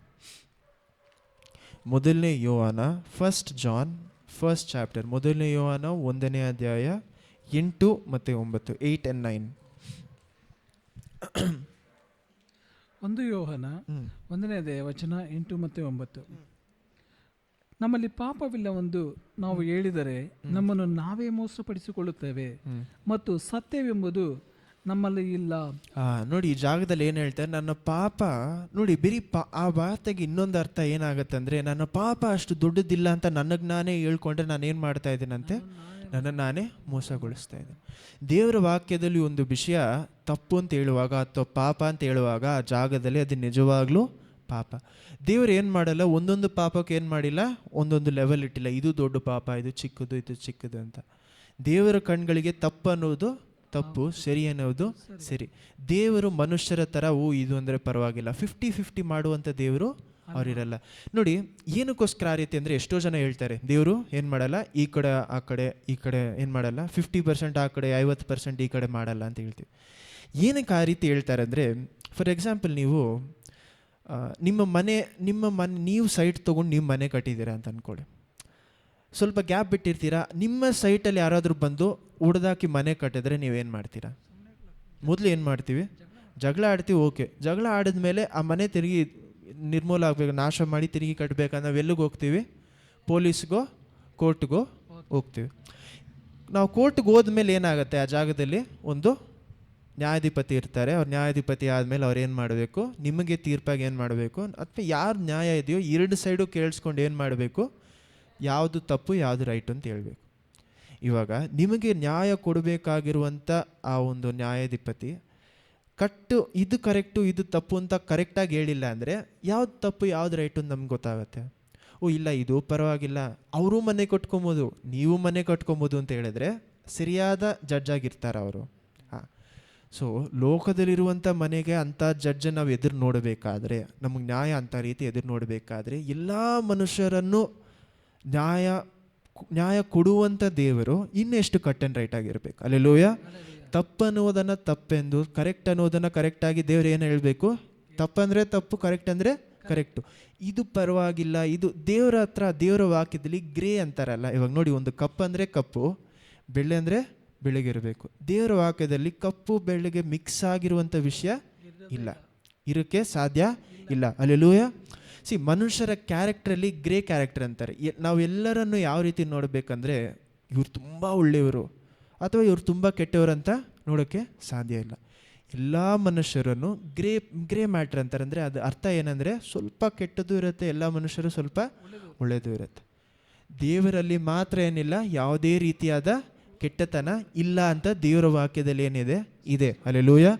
ಎಲ್ಲ ಒಳ್ಳೆತನವು ದೇವರ ಹತ್ರದಿಂದ ಬರತ್ತಂತೆ. ಅಲ್ಲೆಲ್ಲೂಯ. ಸೊ ಓಕೆ, ಈ ವಾಕ್ಯವನ್ನು ಓದಿ ನಾವೇನು ಹೇಳ್ತಾ ಇದ್ವಿ. ಹಾಂ, ಕಂಟಿನ್ಯೂ ಮಾಡಿ. ಓಕೆ. ನಮ್ಮ ಪಾಪಗಳನ್ನು ಒಪ್ಪಿಕೊಂಡು ಆರೈಕೆ ಮಾಡಿದರೆ ಅವರು ನಂಬಿಗಸ್ತರು ನೀತಿವಂತರು ಆಗಿರುವುದರಿಂದ ನಮ್ಮ ಪಾಪಗಳನ್ನು ಕ್ಷಮಿಸಿಬಿಟ್ಟು ಸಕಲ ಅನೀತಿಯನ್ನು ಪರಿಹರಿಸಿ ನಮ್ಮನ್ನು ಶುದ್ಧಿ ಮಾಡುವರು. ನಾವು ಪಾಪ ಮಾಡಿಲ್ಲವೆಂದು ಹೇಳಿದರೆ ಆತನನ್ನು ಸುಳ್ಳುಗಾರರನ್ನಾಗಿ ಮಾಡುತ್ತೇವೆ ಮತ್ತು ಅವರ ವಾಕ್ಯವು ನಮ್ಮಲ್ಲಿ ಇಲ್ಲ. ನಾವು ಪಾಪ ಮಾಡದೇ ಇದ್ದೀವಿ ಅಂತ ಹೇಳಿದ್ರೆ ಅವರ ಏನಂತೆ, ನಾವು ದೇವರನ್ನು ಮೊದಲು ಏನು ಮಾಡ್ತಾ ಇದ್ದೀವಂತೆ, ಸುಳ್ಳುಗಾರರಾಗಿ ಮಾಡ್ತಾ ಇದ್ದೀವಿ. ನೆಕ್ಸ್ಟ್ ಏನು ಹೇಳ್ತಾರೆ ನೋಡಿ. ಹಾಂ, ನೆಕ್ಸ್ಟ್ ಏನು ಹೇಳಿದ್ರು, ಅವರ ವಾಕ್ಯ ನಮ್ಮಲ್ಲಿ ಇಲ್ಲ. ಹಾಂ, ಇವಾಗ ನಾವು ಸಹ ನಮ್ಮ ಪಾಪವನ್ನು ದೊಡ್ಡದಲ್ಲ ಚಿಕ್ಕದಲ್ಲ ಅಂತ ಬೇರ್ಪಡಿಸಿ ನೋಡುವಾಗ, ಯಾಕಂದರೆ ನೋಡಿ, ಕೊಲೆ ಮಾಡಿದೋ ನಾವು ಏನಂತ ನೋಡ್ತೀವಿ, ಓ ದೊಡ್ಡ ತಪ್ಪ ಮಾಡಿದ್ದಾನೆ. ಅಥವಾ ಒಂದು ಚಿಕ್ಕ ವಿಷಯವನ್ನು ಕದ್ಕೊಂಬಂದಂಥ ಮನುಷ್ಯ ನಿಮ್ಮ ಫೋನನ್ನು, ನಿಮ್ಮ ಪಾಕೆಟ್ ಇರುವಂಥ ಕಾಸನ್ನು ಕದ್ಕೊಂಬಂದರೆ ಸರಿ ಆಯಿತು, ಏನು ಕಾಸು ತಾನೆ, ನಾವೇನು ಮಾಡ್ತೀವಿ, ಚಿಕ್ಕದಾಗಿ ನೋಡ್ತೀವಿ. ಆದರೆ ದೇವರ ಕಣ್ಗಳಿಗೆ ಏನು, ಎರಡೂ ಒಂದೇ. ಪಾಪ ಅನ್ನೋದು ಪಾಪದ ಸಂಬಳ ಮರಣ. ಅಲ್ಲೆಲ್ಲೂಯ. ಸೊ ದೇವರ ಕಣ್ಣಿಗೆ ಆ ರೀತಿ ಇರಬೇಕಾದ್ರೆ, ದೇವರು ಎಲ್ಲವನ್ನೂ ತಪ್ಪು ಅಥವಾ ಕರೆಕ್ಟಾಗಿ ನೋಡಬೇಕಾದ್ರೆ, ಈ ಜಾಗದಲ್ಲಿ ಏನು ಹೇಳ್ತಾ ಇದ್ದಾರೆ ನೋಡಿ, ಪಾಪ ನನ್ನಲ್ಲಿ ಇಲ್ಲ ಅಂತ ಹೇಳಿದ್ರೆ ನಾನು ಏನು ಮಾಡ್ತಾ ಇದ್ದೀನಂತೆ, ನಾನು ಏನು ಮುರಿಸ್ಕೊಳ್ತಾ ಇದ್ದೀನಿ. ಸೊ ನಾನು ನಿಜವಾಗ್ಲೂ ತಪ್ಪು ಮಾಡಿದ್ದೀನ, ಕರೆಕ್ಟಾಗಿದ್ದೀನ ಅಂತ ನನಗೆ ಟೆಸ್ಟ್ ಯಾವ ವಾಕ್ಯ, 10 ಕಟ್ಟಳೆಗಳು. ಈ 10 ಕಟ್ಟಳೆಗಳೇ ನಾವು ಏನೆಲ್ಲ ಮೀರಿದ್ದೀವೋ, ಯಾವುದೆಲ್ಲ ಮೀರ್ತಾ ಇದ್ದೀವೋ ಅದೆಲ್ಲ ದೇವರ ಕಣ್ಗಳಿಗೆ ಏನಾಗಿದೆ, ಪಾಪವಾಗಿ ಇದೆ. ದೇವರು ತನ್ನ ಒಳ್ಳೆತನವನ್ನು, ತನ್ನ ಒಳ್ಳೆ ಗುಣವನ್ನು ಎಲ್ಲಿ ತೋರಿಸ್ತಾ, ಅಥವಾ ತನ್ನ ರೂಲ್ಸ್ನ ಎಲ್ಲಿ ನಮಗೆ ಅರ್ಥ ಮಾಡಿಸ್ತಾ ಇದ್ದಾರೆ, 10 ಕಟ್ಟಳೆಗಳಲ್ಲಿ ತನ್ನ ರೂಲ್ಸ್ನ ನಮ್ಗೇನು ಮಾಡ್ತಾ ಇದ್ದಾರೆ, ತಿಳಿಸ್ತಾ ಇದ್ದಾರೆ. ಇದೇ ನನ್ನ ಒಳ್ಳೆತನ ಅಂದರೆ ಇದೇ ನನ್ನ ಕಣ್ಣಿಗೆ ಅಂತ ನಮಗೆ ತಿಳಿಸ್ತಾ ಇದ್ದಾರೆ. ಸೊ ಅವರ ಒಳ್ಳೆತನವನ್ನು ಅರ್ಥ ಮಾಡಿಕೊಂಡ ಮೇಲೆ ನಾವು ಕೆಟ್ಟವರಾಗಿದ್ದರೂ ದೇವರ ಜೊತೆಯಲ್ಲಿ ಸೇರಿಕೊಂಡು ಒಳ್ಳೆಯ ಜೀವನವನ್ನು ಬಾಳಬಹುದು. ಅಲ್ಲೆಲ್ಲೂಯ. ಎಫೆಷಿಯನ್ಸ್ 2ನೇ ಅಧ್ಯಾಯ 10ನೇ ವಾಕ್ಯ ಓದಿ. 10 ಅನ್ಕೊಳ್ತೀನಿ, 10ನೇ ವಾಕ್ಯ. ಎಫೆಷಿಯನ್ಸ್ 2:10. ಎಫೆಷಿಯನ್ಸ್ 2ನೇ ಅಧ್ಯಾಯ ವಚನ 10. ನಾವು ಅವರ ನಿರ್ಮಾಣ ಸತ್ಕಾರ್ಯಗಳನ್ನು ಮಾಡುವುದಕ್ಕಾಗಿಯೇ 8, 9, 10 ಹಂಗೆ ಓದಿ, ಒಂದೇ ಸತಿ ಓದಿ. 8, 9, 10. ನಂಬಿಕೆಯ ಮೂಲಕ ಕೃಪೆಯಿಂದಲೇ ರಕ್ಷಣೆ ಹೊಂದಿದವರು ಆಗಿದ್ದೀರಿ. ಈ ರಕ್ಷಣೆಯು ನಿಮ್ಮಿಂದ ಉಂಟಾದದ್ದು ಅಲ್ಲ, ಅದು ದೇವರ ವರವೇ. ಅದು ಪುಣ್ಯ ಕ್ರಿಯೆಗಳಿಂದ ಉಂಟಾದದ್ದಲ್ಲ. ಆದದರಿಂದ ಹೊಗಳಿಕೊಳ್ಳುವುದಕ್ಕೆ ಯಾರಿಗೂ ಆಸ್ಪದವಿಲ್ಲ. ನಾವು ಅವರ ನಿರ್ಮಾಣ ಸತ್ಕಾರ್ಯಗಳನ್ನು ಮಾಡುವುದಕ್ಕಾಗಿ ಕ್ರಿಸ್ತ ಯೇಸುವಿನಲ್ಲಿ ಸೃಷ್ಟಿಸಲ್ಪಟ್ಟೆವು. ನಾವು ಸತ್ಕಾರ್ಯಗಳನ್ನು ನಡೆಸುವವರಾಗಿ ಬದುಕಬೇಕೆಂದು, ನಾವು ಒಳ್ಳೆ ಕೆಲಸಗಳನ್ನು ಮಾಡಬೇಕೆಂದು ಬದುಕಬೇಕೆಂದು ದೇವರು ನಮ್ಮನ್ನು ಮೊದಲೇ ನೇಮಿಸಿದರು. 10ನೇ ವಾಕ್ಯ ಮಾತ್ರ ಇನ್ನೊಂದ್ಸತಿ ಓದಿ. ನಾವು ಅವರ ನಿರ್ಮಾಣ ಸತ್ಕಾರ್ಯಗಳನ್ನು ಮಾಡುವುದಕ್ಕಾಗಿಯೇ. ನಾವು ಯೇಸು ಕ್ರಿಸ್ತುವಿನ ಜೊತೆ, ಅವರ ಜೊತೆ ಆ ಫೆಲೋಶಿಪ್ ಅಲ್ಲಿ, ಆ ಒಂದು ಅನ್ಯೋನ್ಯತೆಯಲ್ಲಿ ಒಳ್ಳೆ ಕೆಲಸಗಳನ್ನು ಮಾಡಬೇಕಂದ್ರೆ ಕ್ರಿಸ್ತ ಯೇಸುವಿನಲ್ಲಿ ಕ್ರಿಸ್ತು ಸೃಷ್ಟಿಸಲ್ಪಟ್ಟೆವು. ಯೇಸುವಿನಲ್ಲೇ ನಾವು ಸೃಷ್ಟಿಸಲ್ಪಟ್ಟೆವು. ನೋಡಿ ಈ ಜಾಗದಲ್ಲಿ ಏನು ಹೇಳ್ತಾ ಇದ್ದಾರೆ, ಒಳ್ಳೆ ಕೆಲಸಗಳನ್ನು ಮಾಡುವುದಕ್ಕೋಸ್ಕರನೇ ಕ್ರಿಸ್ತ ಯೇಸುವಿನಲ್ಲಿ ನಮ್ಮನ್ನು ಏನು ಮಾಡಿದ್ರಂತೆ, ದೇವರು ಸೃಷ್ಟಿಪಡಿಸಿದ್ರು ಅಥವಾ ನಮ್ಮನ್ನು ಆದಿಕೊಂಡ್ರು. ಅಲ್ಲೆಲೂಯ. ನೀವು ಇವತ್ತು ಜ್ಞಾನಸ್ಥಾನ ಪಡ್ಕೊಂಡು ದೇವರ ಸಭೆಯಲ್ಲಿ ಇದ್ದೀರಾ, ದೇವರ ಕೆಲಸ ಮಾಡ್ತಾ ಇದ್ದೀರಾ ಅಂದರೆ ನಿಮ್ಮನ್ನು ದೇವರು ಆದಿಕೊಂಡಿರುವುದಕ್ಕೆ ಏನಕ್ಕೋಸ್ಕರ ಅಂತ ಅವ್ರ ಪರ್ಪಸ್ಸೇ ಹೇಳ್ಬಿಟ್ರಿ ಜಾಗದಲ್ಲಿ. ನಿಮ್ಮನ್ನು ಆದುಕೊಂಡಿದ್ದೆ ಇದಕ್ಕೋಸ್ಕರ ಅಂತ ಏನು ಹೇಳ್ತಾರೆ ಆ ಜಾಗದಲ್ಲಿ, ಒಳ್ಳೆ ಕಾರ್ಯಗಳನ್ನು ಮಾಡೋದಕ್ಕೋಸ್ಕರ ದೇವರು ನಮ್ಮನ್ನು ಏನು ಮಾಡಿದ್ದಾರಂತೆ, ಆದುಕೊಂಡಿದ್ದಾರೆ. ಕಂಟಿನ್ಯೂ ಮಾಡಿ. ಸೃಷ್ಟಿಸಲ್ಪಟ್ಟೆವು ನಾವು ಸತ್ಕಾರ್ಯಗಳನ್ನು ನಡೆಸುವವರಾಗಿ ಬದುಕಬೇಕೆಂದು ದೇವರು ನಮ್ಮನ್ನು ಮೊದಲೇ ನೇಮಿಸಿದರು. ಆಮೇನ್. ನೋಡಿ, ದೇವರು ನಿಮ್ಮನ್ನ ಇವಾಗ ನೇಮಿಸಿಲ್ಲ, ಯಾವಾಗ ಮಾಡಿದ್ರಂತೆ, ಮೊದಲೇ ನೇಮಿಸಿದ್ರು. ಭೂಮಿ ಆಕಾಶ ಎಲ್ಲವನ್ನೂ ಉಂಟು ಮಾಡುವಾಗಲೇ ನಮ್ಮನ್ನು ಏನು ಮಾಡಿದ್ರು, ಒಳ್ಳೆ ಕಾರ್ಯಗಳಿಗೋಸ್ಕರನೇ ನೇಮಿಸಿದ್ರು. ಆದರೆ ನಾವು ಏನು ಮಾಡಿದ್ವಿ, ಪಾಪದ ದೆಸೆಯಿಂದ ನಾವು ದೇವರಿಗೆ ಕೀಳ್ಪಡಿಯದೆ ನಾವು ಹೋಗಿ ನಾವು ಏನು ಮಾಡಿದ್ವಿ, ನಮ್ಮನ್ನು ನಾವು ತಪಾದ ದಾರಲ್ಲಿ ಹೋಗಿ ನಮ್ಮ ಆತ್ಮ ಏನಾಯಿತು, ಸತ್ತೋಯ್ತು. ಇವಾಗ ಕ್ರಿಸ್ತು ಯೇಸುವಿನ ಒಳಗಡೆ ನಮ್ಮನ್ನು ತಿರುಗಿ ಏನು ಮಾಡಬೇಕು ಅಂತ ದೇವರು ಆಸೆ ಪಡ್ತಾ ಇದ್ದಾರೆ, ಆ ಒಳ್ಳೆ ಕಾರ್ಯಗಳು, ಒಳ್ಳೆ ಕ್ರಿಯೆಗಳನ್ನು ಮಾಡಬೇಕು ಅಂತ ಆಸೆ ಪಡ್ತಾ ಇದ್ದಾರೆ. ಆಸೆ ಪಡ್ತಾ ಇಲ್ಲ, ಅವ್ರು ನಮಗೆ ಕೊಟ್ಟಿರುವಂಥ ಕೆಲಸನೇ ಅದು. ಹಲ್ಲೆಲೂಯಾ. ಸೊ ಈ ರೀತಿ ನಾವು ಇರಬೇಕಾದ್ರೆ ನಾವೇನು ಮಾಡಬೇಕು, ನಮ್ಮ ಒಳ್ಳೆ ಕೆಲಸಗಳ ಮೂಲಕ ನಾನು ಕ್ರಿಸ್ತು ಯೇಸುವಿನ ಜೊತೆ ಸೇರ್ಕೊಂಡಿದ್ದೀನಿ ಅಂತ ತೋರಿಸ್ಬೇಕು. ಹಲ್ಲೆಲೂಯಾ. ನಾವು ಕ್ರಿಸ್ತ ಯೇಸುವಿನ ಜೊತೆ ಸೇರ್ಕೊಂಡಿದ್ದೀವಿ, ಅವ್ರು ಕೊಟ್ಟಂಥ ಕೆಲಸ ನಾನು ಮಾಡ್ತಾ ಇದ್ದೇನೆ. ಒಂದು ದೊಡ್ಡ ವಿಷಯ ಯಾವುದು, ನಾನು ಒಳ್ಳೆ ಕೆಲಸಗಳನ್ನು ಮಾಡುವುದು. ಒಳ್ಳೆ ಕೆಲಸಗಳನ್ನು ಮಾಡೋದು ಮಾತ್ರ ಅಲ್ಲ, ಇದರಲ್ಲೇ ಇನ್ನೊಂದು ವಿಷಯ ನೋಡಿ, 4ನೇ ವಾಕ್ಯ ಓದಿ. ಎಫೆಷಿಯನ್ಸ್ 2:4. ಎಫೆಷಿಯನ್ಸ್ 2ನೇ ಅಧ್ಯಾಯ ವಚನ 4. ಆದರೆ ಕರುಣಾನಿಧಿಯಾಗಿರುವ ದೇವರು ನಮ್ಮ ಮೇಲೆ ಮಹಾಪ್ರೀತಿಯನ್ನು ಇಟ್ಟು ಅಪರಾಧಗಳ ದೆಸೆಯಿಂದ ಸತ್ತವರಾಗಿದ್ದ ನಮ್ಮನ್ನು ಕ್ರಿಸ್ತರೊಂದಿಗೆ ಬದುಕಿಸಿದರು. ಕೃಪೆಯಿಂದಲೇ ಸತ್ತವರಾಗಿದ್ದ ನಮ್ಮನ್ನು ಕ್ರಿಸ್ತರೊಂದಿಗೆ ಬದುಕಿಸಿದರು. ಕೃಪೆಯಿಂದಲೇ ರಕ್ಷಣೆ ಹೊಂದಿದವರು ಆಗಿದ್ದೀರಿ. ಬದುಕಿಸಿದ್ದಲ್ಲದೆ ತಾನು ಕ್ರಿಸ್ತ ಯೇಸುವಿನಲ್ಲಿ ನಮಗೆ ಮಾಡುವ ಉಪಕಾರದ ಮೂಲಕ ತನ್ನ ಅಪಾರವಾದ ಕೃಪಾ ಅತಿಶಯವನ್ನು ಮುಂದಣ ಸಂಗತಿಗಳಲ್ಲಿ ನೋಡಿ, ನಾವು ನಮ್ಮ ಪಾಪದ ದೆಸೆಯಿಂದ ದೇವರಿಗೆ ಕೀಳ್ಪಡಿಯದೆ, ಅಥವಾ ದೇವರು ಹೇಳಿದ್ದನ್ನು ನಾವು ಕೇಳದೆ ನಾವೇನಾದ್ವಂತೆ, ನಾವು ನಮ್ಮ ಪಾಪದಲ್ಲಿ ಸತ್ತೋದ್ವಿ. ಇವಾಗ ನಾವು ದೇವರು ಹೇಳಿದ್ದನ್ನು ಕೇಳದೇ ಇರುವಾಗ ನಮ್ಮ ಗುಣ ನಾವೇನಾದ್ವಿ, ನಮ್ಮ ಆತ್ಮ ಸತ್ತೋಯ್ತು. ಇವಾಗ ನಾವು ದೇವರು ಹೇಳೋದನ್ನು ಕೇಳಿ ನಡೆದರೆ ನಾವೇನಾಗ್ತೀವಿ, ನಮ್ಮ ಆತ್ಮ ತಿರುಗಿ ಏನಾಗತ್ತೆ, ಉಜ್ಜೀವನ ಆಗುತ್ತೆ, ಬದುಕತ್ತೆ. ಹಲ್ಲೆಲೂಯಾ. ಆದರೆ ದೇವರ ಹೇಳುವುದನ್ನು ಕೇಳಿ ನಡೆಯುವುದು ನಮ್ಮ ಬಲದಲ್ಲಿ ಸಾಧ್ಯ ಇಲ್ಲ. ಅದಕ್ಕೆ ಈ ಜಾಗದಲ್ಲಿ ಏನಿರುತ್ತೆ, ಕ್ರಿಸ್ತು ಯೇಸುವಿನ ಜೊತೆಯಲ್ಲಿ ಅವರ ಕೃಪೆಯಿಂದ ಏನು ಮಾಡಬೇಕಂತೆ, ದೇವರ ಜೊತೆಯಲ್ಲಿ ನಾವು ಬದುಕಿಸೋದು ಮಾತ್ರ ಅಲ್ಲ, ದೇವರ ಹೇಳುವುದನ್ನು ಕೀಳ್ಪಡೆಯುವುದು ಅವರ ಬಲದಲ್ಲಿ. ಕೃಪೆ ಅನ್ನುವಂಥ ಪದಕ್ಕರ್ಥ ಬಲ. ಸೊ ದೇವರ ಕೃಪೆ, ಕ್ರಿಸ್ತು ಯೇಸುವಿನ ಕೃಪೆಯಲ್ಲಿ ದೇವರಿಗೆ ಕೀಳ್ಪಡೆಯುವಾಗ ನಮ್ಮ ಆತ್ಮ ಏನಾಗ್ತಾ ಇದೆ, ಬದುಕಿಸ್ತಾ ಇದೆ. ಹಲ್ಲೆಲೂಯಾ. ನಮ್ಮ ಆತ್ಮಕ್ಕೆ ಒಂದು ಬ್ರೆತ್ ಅಥವಾ ಒಂದು ಶ್ವಾಸ ಯಾರು, ಪವಿತ್ರ ಆತ್ಮ. ಹಲ್ಲೆಲೂಯಾ. ಅಥವಾ ಶ್ವಾಸ ಇರಬೇಕಾದ್ರೆ ಆ ಶ್ವಾಸ ಚೆನ್ನಾಗಿರಬೇಕು, ನಾವು ಇನ್ನೂ ಹೆಚ್ಚಾಗಿ ನಾವು ದೇವರಲ್ಲಿ ಬೆಳಿಬೇಕಂದ್ರೆ ಮುಖ್ಯವಾದ ವಿಷಯ ಯಾವುದು, ದೇವರು ಹೇಳುವುದನ್ನು ಕೀಳ್ಪಡೆದು ನಡೆಯುವುದು. ಆದರೆ ನಾವೆಷ್ಟು ಸತಿ ಈ ಒಂದು ವಿಷಯವನ್ನು ಮಾಡ್ತೀವಿ ನೋಡಿ. ಎಲ್ಲಿ ಸ್ಟಾರ್ಟ್ ಮಾಡಿದ್ವಿ ನಾವು ನಮ್ಮ ಪಾಪದ ಮೇಲೆ ಮೊದಲು ಏನಾಗಬೇಕು, ಅಳಬೇಕು. ಆ ಒಂದು ಅಳೋದು ಏನು ಒಂದು ಪ್ರೇಯರಲ್ಲಿ ಅಥವಾ ಒಂದು ಜಾಗದಲ್ಲಿ ನಡೆಯುವಂಥ ವಿಷಯ ಅಲ್ಲ. ಅದು ಒಂದು ಸ್ವಲ್ಪ ಕಾಲಕ್ಕೆ ನಾವು ಮಾಡುವಾಗ ಮಾತ್ರ ಆ ಒಂದು ವಿಷಯ ಏನಾಗ್ತದೆ, ನಮ್ಮ ಮನಸ್ಸಿನಲ್ಲಿ ಆಳವಾಗಿ ಇರುತ್ತೆ. ಹಲ್ಲೆಲೂಯಾ. ಈ ರೀತಿ ಆಳವಾಗಿ ಇರದೇ ಇರುವಂಥ ಯಾವುದೇ ವಿಷಯ ನೋಡಿ, ಸೂಪರ್ಫಿಷಿಯಲ್ ಆಗಂದರೆ ಆಚೆಗಡೆ ಮಾತ್ರ ಪ್ರಾರ್ಥನೆ ಮಾಡುವಂಥ ಎಷ್ಟೋ ಜನರು ಇದ್ದಾರೆ. ಅಥವಾ ಆಚೆಗಡೆ ಮಾತ್ರ ಮನಸ್ಸಾಂತರ ಪಟ್ಟಂಗೆ ತೋರಿಸ್ಕೊಳ್ಳುವಂಥ ಜನರು ಎಷ್ಟೋ ಜನರು ಇದ್ದಾರೆ.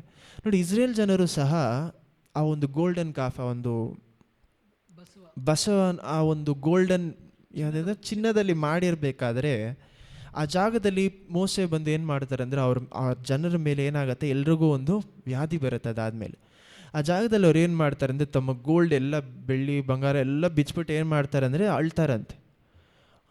ಇನ್ನು ಹೇಳಿ ಸುಮ್ಮನೆ ಇದ್ದಿರಲ್ಲ, ಸ್ವಲ್ಪ ಹೊತ್ತಲ್ಲೇ ತಿರುಗಿ ಏನು ಮಾಡ್ತಾರೆ, ದೇವರ ವಿರೋಧವಾಗಿ ಇನ್ನೊಂದು ವಿಷಯ ಮಾಡಿರ್ತಾರೆ. ಯಾಕಂದರೆ ಅವರ ಜೀವನದಲ್ಲಿ ಏನಿಲ್ಲ, ಮನಸ್ಸಾಂತರ ಅನ್ನುವಂಥ ವಿಷಯ ಇಲ್ಲ. ಅವ್ರ ಇಸ್ರೇಲ್ ಜನರಲ್ಲಿ ಇಲ್ಲದೇ ಇದ್ದಂಥ ವಿಷಯ ಏನು, ಮನಸ್ಸಾಂತರ. ಅವ್ರು ಆ ಜಾಗದಲ್ಲಿ ನೋಡಿ, 2 ಜಾಗದಲ್ಲೂ ಒಂದು ವಿಷಯ ಏನು ನಡೆಯುತ್ತೆ ಅಂದರೆ, ಯಾರಾದರೂ ಒಬ್ಬರ ಮೂಲಕ ದೇವರು ಏನು ಮಾಡ್ತಾರೆ, ಅವರ ಪಾಪವನ್ನು ಏನು ಮಾಡ್ತಾರೆ, ತಿಳಿಸ್ತಾರೆ. ಪಾಪವನ್ನು ತಿಳಿಸುವಾಗ ನೀವು ಮುರಿದ ಮನಸ್ಸಿಂದ ಅಳುವುದು ಒಳ್ಳೆಯ ವಿಷಯ. ಹಲ್ಲೆಲೂಯಾ. ಆದರೆ ಅದು ಮಾತ್ರ ಮನಸ್ಸಾಂತರ ಅಲ್ಲ. ನೋಡಿ, ಇಸ್ರೇಲ್ ಜನರು ಸಹ ಏನು ಮಾಡ್ತಾರೆ, ತಮ್ಮ ಪಾಪನ ತಿಳಿಸಿದ ಮೇಲೆ ಅಳ್ತಾರೆ, ಗೋಳಾಡ್ತಾರೆ. ಏನಕ್ಕೋಸ್ಕರ? ಅಯ್ಯಯ್ಯೋ, ನಮ್ಮ ಇರುವಂಥ ವ್ಯಾಧಿ ಬಂದು ಇಷ್ಟು ಜನ ಸತ್ತೋಗ್ತಾ ಇದ್ದಾರಲ್ಲ, ಅಥವಾ ದೇವ್ರು ಇದು ಮಾಡ್ತಾರೆ ಅದು ಮಾಡ್ತಾರೆ ಅಂತ ಅವರಿಗೆ ಇರಬೇಕಾಗಿರೋಂಥ ವಿಷಯಗಳು ಹೋಗ್ತಾ ಇದೆ ಅನ್ನುವಂಥ ಒಂದೇ ಕಾರಣದಿಂದ ಅವ್ರು ಏನು ಮಾಡ್ತಾರೆ, ಆ ಜಾಗದಲ್ಲಿ ಅಳ್ತಾರೆ. ಆದರೆ ಯೋನ ಮತ್ತು ನಿನೆವೆ ಜಾಗದಲ್ಲಿ ನೋಡಿ, ಯೋನ ಏನನ್ನು ಹೋಗುತ್ತೆ ಏನೋ ಆಗುತ್ತೆ ಏನೂ ಹೇಳಿಲ್ಲ. ಆ ಜಾಗದಲ್ಲಿ ಏನು ಮಾಡ್ತಾರೆ ನೋಡಿ, ಯೋನ ನಿಮ್ಮ ಪಾಪದಿಂದ ದೇವ್ರು ನಿಮ್ಮನ್ನು ನಾಶಪಡಿಸ್ತಾರೆ ಅಂತ ಒಂದು ಮಾತು ಹೇಳ್ತಾರೆ. ಇನ್ನೂ ಸಹ ಕಾನ್ಸಿಕ್ವೆನ್ಸು ಹೇಳಿಲ್ಲ, ನಿಮ್ಮನ್ನು ದೇವ್ರು ಶ್ರಮಿಸ್ತಾರಂತೂ ಹೇಳಿಲ್ಲ, ಏನು ನಡೆಯುತ್ತೆ ಅಂತ ಏನೂ ಯೋನ ಇನ್ನೂ ಹೇಳಿಲ್ಲ. ಅದಕ್ಕೆ ಮುಂಚೆನೇ ಈ ಜನರೆಲ್ಲ ಏನು ಮಾಡ್ತಾರೆ, ಎಲ್ಲರೂ ಏನು ಮಾಡ್ತಾರೆ, ಉಪವಾಸ ಇರ್ತಾರೆ. ಏನಕ್ಕೋಸ್ಕರ? ದೇವರ ನೀವು ದುಃಖಪಡಿಸಿರೋಂಥ ಗೊತ್ತಾದ ಮೇಲೆ ಅವ್ರಿಗೇನಿಲ್ಲ, ನಂಬಿಕೆ ಇಲ್ಲ, ಹೋಪ್ ದೇವ್ರು ಕೊಟ್ಟಿಲ್ಲ. ಏನಂತ, ನಿಮ್ಮನ್ನು ಕ್ಷಮಿಸ್ತೀನಿ ಅಂತ ದೇವರು ಹೇಳೇ ಇಲ್ಲ. ಆದರೆ ಆ ಜಾಗದಲ್ಲಿ ಅವರೆಲ್ಲರೂ ಏನು ಮಾಡ್ತಾರೆ, ಕೂತ್ಕೊಂಡು ಅಳ್ತಾರೆ. ನೋಡಿ, ನಾವು ರಿಪೆಂಟೆನ್ಸ್ ಅನ್ನೋದು ಪರ್ಸ್ನಲ್ ಆಗಿರ್ಬೋದು, ಅಥವಾ ನಾವು ಏಕಾಂಕಿತವಾಗಿ ನಾವು ಮಾತ್ರ ಮಾಡೋದಂಥ ಮನಸ್ಸಾಂತರ ಇದೆ, ಸಭೆಯಾಗಿ ಮಾಡುವಂಥ ಮನಸ್ಸಾಂತರನೂ ಇದೆ. ನೋಡಿ, ನಾವು ಪರ್ಸ್ನಲಾಗಿ ಮಾಡದೆ ಹೋದರೆ ಸಭೆಯಾಗಿ ಮಾಡೋಕ್ಕೆ ಸಾಧ್ಯ ಇಲ್ಲ. ಸೊ ನಾವು ಪರ್ಸ್ನಲಾಗಿ ಒಬ್ಬೊಬ್ಬರಾಗಿ ನಾವು ಮನಸ್ಸಾಂತರ ಪಡುವಾಗಲೇ ನೋಡಿ, ಇಸ್ರೇಲ್ ಜನರು ಸಹ ಯಾಕೋಬನ ಸತ್ತೋದಾಗಲೂ ಸಹ ಬರೀ ಯೋಸೆಫನು ಮಾತ್ರ ಹತ್ತಿಲ್ಲ, ಅವ್ರ ಮಕ್ಕಳು ಮಾತ್ರ ಹತ್ತಿಲ್ಲ, ಸಂಪೂರ್ಣ ಈಜಿಪ್ಟೇ ಏನು ಮಾಡ್ತಾ ಇದ್ದಾರೆ, ಅಳ್ತಾರೆ. ಅದೇ ರೀತಿಯಲ್ಲಿ ಮನಸ್ಸಾಂತರ ಅನ್ನೋದು ಏಕಾಂಕಿತವಾಗಿ ಮಾತ್ರ ಇರಬಾರ್ದು, ಸಭೆಯಲ್ಲಿ ಏನಾಗಬೇಕು, ಜಾಸ್ತಿ ಆಗಬೇಕು. ಆದರೆ ಅದಕ್ಕೆ ಮೊದಲು ನಾವೇನಾಗಿರಬೇಕು, ಮನಸ್ಸಾಂತರ ಒಬ್ಬೊಬ್ಬರಾಗಿ ಪಟ್ಟಿರಬೇಕು. ಹಲ್ಲೆಲೂಯ. ನಾವು ಒಬ್ಬರು ಮನಸ್ಸಾಂತರ ಪಡುವುದು ಯಾಕೆ ಅಷ್ಟು ಮುಖ್ಯ? ಯಾಕೆ ಅಷ್ಟು ಮುಖ್ಯ? ಸರಿ, ಇಷ್ಟೊತ್ತು ಹೇಳಿದ್ವಿ ಮನಸ್ಸಾಂತರ ಅಂದರೆ ಇದು, ಮನಸ್ಸಾಂತರ ಪಡದೇ ಇದ್ದರೆ ಇದೆಲ್ಲ ಆಗತ್ತೆ. ಓಕೆ, ಮನಸ್ಸಾಂತರ ಅದು ಏನಕ್ಕೋಸ್ಕರ ಅಂತ ನೋಡಿದ್ವಿ. ಇವಾಗ ಮನಸ್ಸಾಂತರ ಪಡುವುದು ಯಾಕೆ ಅಷ್ಟು ಮುಖ್ಯ? ಯಾಕಂದ್ರೆ ನಾವು ಮನಸ್ಸಾಂತರ ಪಟ್ಟಾಗ ಆತ್ಮ ಸ್ಟ್ರಾಂಗ್ ಆಗುತ್ತೆ, ದೇವರಲ್ಲಿ ಬಲಗೊಳ್ಳುತ್ತೆ. ಓಕೆ, ಅವಾಗ ನಾವೇನು ಮಾಡ್ಬೋದು, ಇತರರಿಗೆ ವಾಕ್ಯವನ್ನು ಸರಿಯಾಗಿ ಹೇಳ್ಬೋದು. ಮತ್ತು ದೇವರಲ್ಲಿ ಬೆಳೀಲಿಕ್ಕೆ ಮುಖ್ಯವಾಗಿ ಅದು ಜಾಸ್ತಿ ಹೆಚ್ಚಾಗುತ್ತೆ. ನಾವು ದೇವರಲ್ಲಿ ಬೆಳೆಯುವುದಕ್ಕೆ ಮುಖ್ಯವಾಗಿರುತ್ತೆ ಅಂದರೆ ಓಕೆ. ಬೇರೆ ನೆಕ್ಸ್ಟು ನಾವು ಬೇರೆಯವ್ರಿಗೆ ವಾಕ್ಯ ಹೇಳ್ಬೋದು.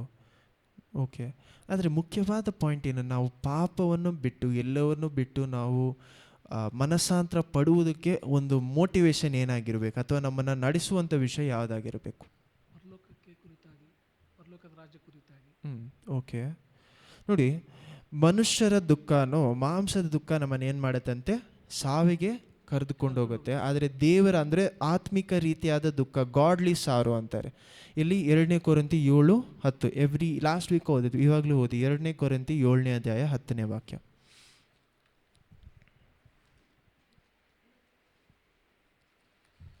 2 ಕೊರಿಂಥಿ 7ನೇ ಅಧ್ಯಾಯ ವಚನ 10. 2 ಕೊರಿಂಥಿ 7ನೇ ಅಧ್ಯಾಯ ವಚನ 10. ದೇವರ ಚಿತ್ತ ಅನುಸಾರವಾಗಿರುವ ದುಃಖವು ಮನಸ್ಸಾಂತರವನ್ನು ಉಂಟು ಮಾಡಿ ರಕ್ಷಣೆಗೆ ಕಾರಣವಾಗಿದೆ. ಆ ಮನಸ್ಸಾಂತರದಲ್ಲಿ ಪಶ್ಚಾತ್ತಾಪಕ್ಕೆ ಆಸ್ಪದವಿಲ್ಲ. ನೋಡಿ, ದೇವರ ಆ ಒಂದು ಮನಸ್ಸಾಂತರ ಅಥವಾ ದೇವರ ವಿಷಯದಲ್ಲಿ ನಾವು ದುಃಖ ಪಡುವಾಗ ದೇವರ ನಮ್ಮನ್ನು ನಡೆಸಿದ್ರು ಅನ್ನುವಂಥ ದೇವರ ದುಃಖ ನಮ್ಮನ್ನೇನು ಮಾಡತ್ತಂತೆ, ರಕ್ಷಣೆಗೆ ಕರೆದುಕೊಂಡು ಹೋಗುತ್ತೆ. ಮನುಷ್ಯರ ದುಃಖ ನಮ್ಮನ್ನೇನು ಮಾಡುತ್ತೆ, ಸಾವಿಗೆ. ಕಂಟಿನ್ಯೂ ಮಾಡಿ. ಆದರೆ ಲೋಕದವರಿಗಿರುವಂತ ದುಃಖವು ಮರಣವನ್ನು ಉಂಟು ಮಾಡುತ್ತೆ. ಹಲ್ಲೆಲೂಯ. ನೋಡಿ, ಇದನ್ನೇ ಮೊದಲನೇ ಯೋಹನ 1ನೇ ಅಧ್ಯಾಯ 9ನೇ ವಾಕ್ಯ ಓದುವಾಗಲೂ ನಾವೇನು ನೋಡ್ಕೊಂಡು, ನಾವು ನಮ್ಮ ಪಾಪಗಳನ್ನು ಅರಿಕೆ ಮಾಡಿ ಬಿಟ್ಟುಬಿಟ್ರೆ ಅವ್ರು ಏನು ಮಾಡ್ತಾರೆ ಅಂತ, ಅವರು ನೀತಿವಂತರ, ಅವರು ಫೇತ್ಫುಲ್ ಆಗಿದ್ದಾರೆ. ಏನು ಮಾಡ್ತಾರೆ ಅಂತೆ, ನಮ್ಮ ಪಾಪವನ್ನೆಲ್ಲವನ್ನು ಕ್ಷಮಿಸಿ ನೆಕ್ಸ್ಟ್ ಏನು ಮಾಡ್ತಾರೆ, ನಮ್ಮ ಕೊರತೆಗಳಿಂದ, ನಮ್ಮ ಅನ್ರೈಚಿಯಸ್ನೆಸ್, ನಮ್ಮ ಅಶುದ್ಧತೆಯಿಂದ, ಅನೀತಿಯಿಂದ ನಮ್ಮನ್ನು ಏನು ಮಾಡ್ತಾರಂತೆ, ಸರಿಪಡಿಸ್ತಾರೆ. ಮೊದಲನೇ ಯೋಹನ 1ನೇ ಅಧ್ಯಾಯ 9ನೇ ವಾಕ್ಯ. ನೆಕ್ಸ್ಟು ಇದು ನಾವು ಏನಕ್ಕೋಸ್ಕರ ಮಾಡ್ತಾ ಇದ್ದೀವಿ ಅಂತ ನೋಡಬೇಕಾದ್ರೆ ನಾವೆಲ್ಲಿ ಇದಲ್ಲೆಲ್ಲ ನೋಡಿದ್ವಿ, ನಾವು ದೇವರ ಜೊತೆಯಲ್ಲಿ ಅನ್ಯೋನ್ಯತೆ ಇಟ್ಕೊಬೇಕಾದ್ರು, ದೇವರು ನಮ್ಮ ಜೀವನದಲ್ಲಿ ಯಾವುದೇ ಒಂದು ವಿಷಯ ಮಾಡಬೇಕಾದ್ರು, ಅಥವಾ ನಾವು ದೇವರನ್ನೇ ರಕ್ಷಣೆಯಲ್ಲೇ ಇರಬೇಕಾದ್ರೂ ಮುಖ್ಯವಾದ ವಿಷಯ ಎಲ್ಲದಕ್ಕೂ ದೇವರು ಏನು ಹೇಳ್ತಾ ಇದ್ದಾರೆ, ಮನಸ್ಸಾಂತರ. ದೇವರು ನಮ್ಮ ಜೀವನದಲ್ಲಿ ಮಾಡುವಂಥ ಎಲ್ಲ ವಿಷಯಗಳು ಒಂದು ಅವ್ರ ಒಳ್ಳೆತನವನ್ನು ತೋರ್ಸೋಕ್ಕೆ. ಚೆನ್ನಾಗಿ ಇದು ಮೈಂಡಲ್ಲಿ ಇಟ್ಕೊಳ್ಳಿ, ತುಂಬ ಮುಖ್ಯವಾದ ವಿಷಯ. ನಮ್ಮ ಜೀವನದಲ್ಲಿ, ನಿಮ್ಮ ಜೀವನದಲ್ಲಿ ದೇವರು ಮಾಡುವಂಥ ಎಲ್ಲ ವಿಷಯ, ಒಳ್ಳೆಯದಾಗಿರಲಿ ಕೆಟ್ಟ ವಿಷಯಗಳಾಗಿರಲಿ, ನಿಮ್ಮ ಅನಾರೋಗ್ಯ, ಒಳ್ಳೆಯ ವಿಷಯ, ಎಲ್ಲದನ್ನು ದೇವರು ಮಾಡುವುದು ಒಂದು ಅವರ ಒಳ್ಳೆತನವನ್ನು ತೋರ್ಸೋಕ್ಕೆ, 2 ಆ ಒಳ್ಳೆತನದಿಂದ ನಮ್ಮ ಮನಸ್ಸು ಚೇಂಜ್ ಆಗೋದಕ್ಕೆ. ಹಲ್ಲೆಲೂಯ.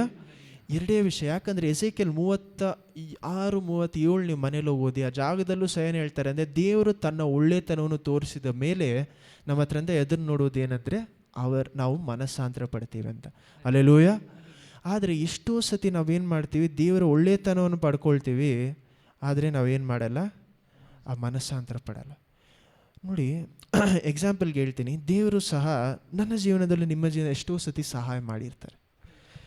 ನಾವು ತಪ್ಪಾದ ದಾರಿಯಲ್ಲಿರುವಾಗ ಅಥವಾ ದೇವ್ರ ವಿರೋಧಕ್ಕೆ ಎಷ್ಟೋ ವಿಷಯಗಳು ಮಾಡ್ತಾ ಇರುವಾಗ ಅಂಥ ವಿಷಯಗಳಲ್ಲೂ ಸಹ ದೇವರು ಅವರ ಕೃಪೆ ನಮ್ಮಿಂದ ಏನು ಮಾಡಲ್ಲ, ತೆಗೆಯುವುದಿಲ್ಲ. ನೋಡಿ, ಆ ಒಂದು ಕೆಟ್ಟ ಮಗನು ಅವನೇನು ಮಾಡಿರ್ತಾನೆ, ಎಲ್ಲ ಪಾಪವನ್ನು ಮಾಡಿ ಅವರ ತಂದೆ ಹತ್ರ ಬಂದು ಏನು ಹೇಳ್ತಾನೆ, ನಾನು ನಿಮಗೆ ವಿರೋಧವಾಗಿಯೂ ದೇವರಿಗೆ ವಿರೋಧವಾಗಿ ಏನು ಮಾಡಿದ್ದೀನಿ, ತಪ್ಪು ಪಾಪ ಮಾಡಿದ್ದೀನಿ, ನಾನೇನು ಮಾಡಿ ನಿಮ್ಮ ಮಗನು ಅಂತ ನಾನು ಹೇಳ್ಕೊಳ್ಳುವುದಕ್ಕೆ ಯೋಗ್ಯತೆ. ಅವನು ಹೇಳಿ ಮುಗಿಸೋದಕ್ಕೆ ಅಷ್ಟೊತ್ತರಲ್ಲಿ ಆ ಅಪ್ಪ ಏನು ಮಾಡ್ತಾರೆ, ಅವ್ರನ್ನ ಅಪ್ಪಿಕೊಂಡು ಅವನಿಗೆ ಸರಿಯಾದ ಏನು ಮಾಡ್ತಾರೆ, ಡ್ರೆಸ್ ಎಲ್ಲ ಕೊಟ್ಟು, ವಸ್ತ್ರ ಕೊಟ್ಟು, ಅವನಿಗೆ ಒಳ್ಳೆ ಊಟವನ್ನು ಕೊಟ್ಟು, ಅವತ್ತನ ಒಂದು ಪಾರ್ಟಿ ಏನು ಮಾಡ್ತಾರೆ, ಅಷ್ಟೆಲ್ಲ ಏನು ಮಾಡ್ತಾರೆ, ಮತ್ತು ಅವನಿಗೆ ಏನು ಮಾಡ್ತಾರೆ, ರಿಂಗ್ ಹಾಕ್ತಾರೆ, ಎಲ್ಲ ವಿಷಯವನ್ನು ಮಾಡ್ತಾರೆ. ಸೊ ಅಲ್ಲಿ ಆ ತಂದೆ ಅವರ ಒಳ್ಳೆತನವನ್ನು ತೋರಿಸುವಾಗ ಆ ಮಗ ಏನು ಮಾಡ್ತಾನೆ, ನಾನು ಇದೆಲ್ಲ ಇಷ್ಟು ತಪ್ಪು ಮಾಡಿದ್ರು ನನ್ನ ತಂದೆ ಏನು ಮಾಡ್ತಾ ಇದ್ದಾರೆ, ನನಗೋಸ್ಕರ ಇದೆಲ್ಲ ಮಾಡ್ತಾ ಇದ್ದಾರಲ್ಲ.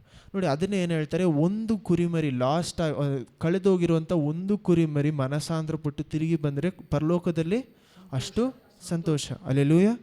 ಸೊ ದೇವರ ಜಾಗದಲ್ಲಿ ಆ ಸಂತೋಷವಾಗಿ ಅಥವಾ ಸಮಾಧಾನ, ಆ ದೇವರ ಅವರ ಒಳ್ಳೆತನವನ್ನು ನಿಮ್ಗೆ ಆಶೀರ್ವಾದ ಕೊಡುವುದಾಗಲಿ ಎಲ್ಲ ವಿಷಯಗಳನ್ನು ಮಾಡುವುದಕ್ಕೆ ಕಾರಣ ಏನು, ನಾವು ಮನಸ್ಸಾಂತರ ಪಡಬೇಕನ್ನೋದು. ಈ ಮನಸ್ಸಾಂತರ ನಾವು ಪಡೆದೇ ಇರುವಾಗ, ದೇವರು ನಮಗೆ ನಮ್ಮ ತಪ್ಪುಗಳನ್ನು ತಿಳಿಸುವಾಗ ಮನಸ್ಸಾಂತರ ಪಡೆದೇ ಇರುವಾಗ, ಅಥವಾ ನಮ್ಮ ಮನಸ್ಸುಗಳನ್ನು ಕಲ್ಲು ಮಾಡಿಕೊಳ್ಳಬೇಕಾದ್ರೆ ದೇವರವ್ರ ಒಳ್ಳೆತನವನ್ನು ತೋರಿಸ್ತಾರೆ, ಆದರೆ ನಮ್ಮಿಂದ ಏನು ಮಾಡೋಕ್ಕಾಗಲ್ಲ, ಸರಿಯಾದ ರೀತಿಯಲ್ಲಿ ಅದನ್ನು ಸ್ವೀಕರಿಸ್ಕೊಂಡು ಬಾಳಕ್ಕೆ ಸಾಧ್ಯ ಇಲ್ಲ, ಸಮಾಧಾನದಿಂದ ಬಾಳಕ್ಕೆ ಸಾಧ್ಯ ಇರುವುದಿಲ್ಲ. ಹಲ್ಲೆಲೂಯಾ. ನೋಡಿ, ದೇವರ ಹತ್ರದಿಂದ ಬರುವಂಥ ಎಲ್ಲ ಒಳ್ಳೆತನಕ್ಕಿಂತ ನಿಮ್ಮ ಜೀವನದಲ್ಲಿ ದೇವರಿದ್ದರೆ ಆ ಸಮಾಧಾನ ಇರುತ್ತೆ. ಹಲ್ಲೆಲೂಯಾ. ದೇವರ ಒಳ್ಳೆತನವನ್ನು ಮಾತ್ರ ಪಡ್ಕೊಂಡು, ಯಾಕಂದರೆ ನಾವು ಎಷ್ಟೇ ಊಟ ಮಾಡ್ಬೋದು, ಎಷ್ಟೇ ಹಣಕಾಸು ಸಂಪಾದನೆ ಮಾಡ್ಬೋದು, ಅಥವಾ ಎಷ್ಟೇ ದೇವರ ಆಶೀರ್ವಾದ ನಮ್ಮ ಜೀವನದಲ್ಲಿ ಇದ್ರೂ ದೇವರ ಸಮಾಧಾನ ಇಲ್ಲದೆ ಹೋದರೆ, ಅದನ್ನೇ ಏನು ಹೇಳ್ತಾರೆ, ಮನುಷ್ಯ ನೀನು ಎಷ್ಟೇ ಬೇಕಾದ ಸಂಪಾದನೆ ಮಾಡ್ಕೊಬೋದು, ಆದರೆ ದೇವರು ನಿಮಗೆ ಅದನ್ನು ಅನುಭವಿಸೋಕ್ಕೆ ಶಕ್ತಿ ಕೊಡದೆ ಹೋದರೆ, ಎಕ್ಲಿಷಿಯಾಸ್ ಪ್ರಸಂಗಿಯಲ್ಲಿ ಏನು ಹೇಳ್ತಾರೆ, ದೇವರು ನಿಮ್ಗೆ ಅನುಭವಿಸೋಕ್ಕೆ ಶಕ್ತಿ ಕೊಡದೆ ಹೋದರೆ ನೀನು ಸಂಪಾದನೆ ಮಾಡಿದೆಲ್ಲ ವ್ಯರ್ಥ. ನಾವು ಇವಾಗ ದೇವ್ರ ಹತ್ರ ಅಂದರೆ ಎಷ್ಟೋ ವಿಷಯಗಳನ್ನ ಕೇಳಿ ಕೇಳಿ ಕೇಳಿ ಏನು ಮಾಡ್ತೀವಿ, ಪಡ್ಕೊಳ್ತೀವಿ. ದೇವರೇ, ನನ್ನ ಕುಟುಂಬ ಈ ರೀತಿ, ನನ್ನ ಮಕ್ಕಳು ಈ ರೀತಿ ಆಶೀರ್ವಾದಿಸಲ್ಪಡಬೇಕು, ಅವ್ರು ಇಲ್ಲಿ ಬೆಳಿಬೇಕು, ಅಲ್ಲಿ ಬೆಳಿಬೇಕು ಅಂತ ಪ್ರಾರ್ಥನೆ ಮಾಡುವಂಥ ನಾವು, ಒಳ್ಳೆಯ ವಿಷಯ, ನೀವು ಪ್ರಾರ್ಥನೆ ಮಾಡುವೆ ಅಂತ ಹೇಳಿಲ್ಲ, ಅಥವಾ ನೀವು ಆಶೀರ್ವಾದ ಇರಬೇಡಿ ಅಂತ ನಾನು ಹೇಳಿಲ್ಲ. ದೇವರು ನಿಮ್ಮನ್ನು ಆಶೀರ್ವದಿಸುವಾಗ ಆಶೀರ್ವದಿಸ್ತಾರೆ, ಆದರೆ ಅವರ ರಕ್ಷಣೆಗೋಸ್ಕರನೂ ಅವರ ಮನಸ್ಸಾಂತರ ಪಡಬೇಕಂತ, ನಿಮ್ಮ ಕುಟುಂಬದವ್ರ ಮನಸ್ಸಾಂತರ ಪಡಬೇಕಂತ ಎಷ್ಟು ಸತಿ ಪ್ರಾರ್ಥನೆ ಮಾಡ್ತಾಯಿದ್ದೆ. ಹಲ್ಲೆಲೂಯಾ. ಯಾಕಂದರೆ ನೋಡಿ, ಎಲ್ಲ ಅವ್ರಿಗಿದ್ದು ನಿಮ್ಮ ಮಕ್ಕಳು ಅದನ್ನು ಅನುಭವಿಸದೇ ಹೋದರೆ ಏನಾಗುತ್ತೆ, ಯಾರೋ ಒಬ್ಬರು ಬಂದು ಅದನ್ನು ಅನುಭವಿಸುವಂಥ ರೀತಿ ಆಗುತ್ತೆ. ಹಲ್ಲೆಲೂಯಾ. ಸೊ ನಾವು ಪ್ರಾರ್ಥನೆ ಮಾಡಬೇಕಾಗಿರುವಂಥ ವಿಷಯ ಮೇನಾಗೇನು, ಮನಸ್ಸಾಂತರ. ಹಲ್ಲೆಲೂಯಾ. ನಿಮ್ಮ ಮಕ್ಕಳಿಗೋಸ್ಕರ ನೀವು ಪ್ರಾರ್ಥನೆ ಮಾಡಬೇಕಾದಂಥ ವಿಷಯ ಯಾವುದು, ಮನಸ್ಸಾಂತರ. ಹಲ್ಲೆಲೂಯಾ.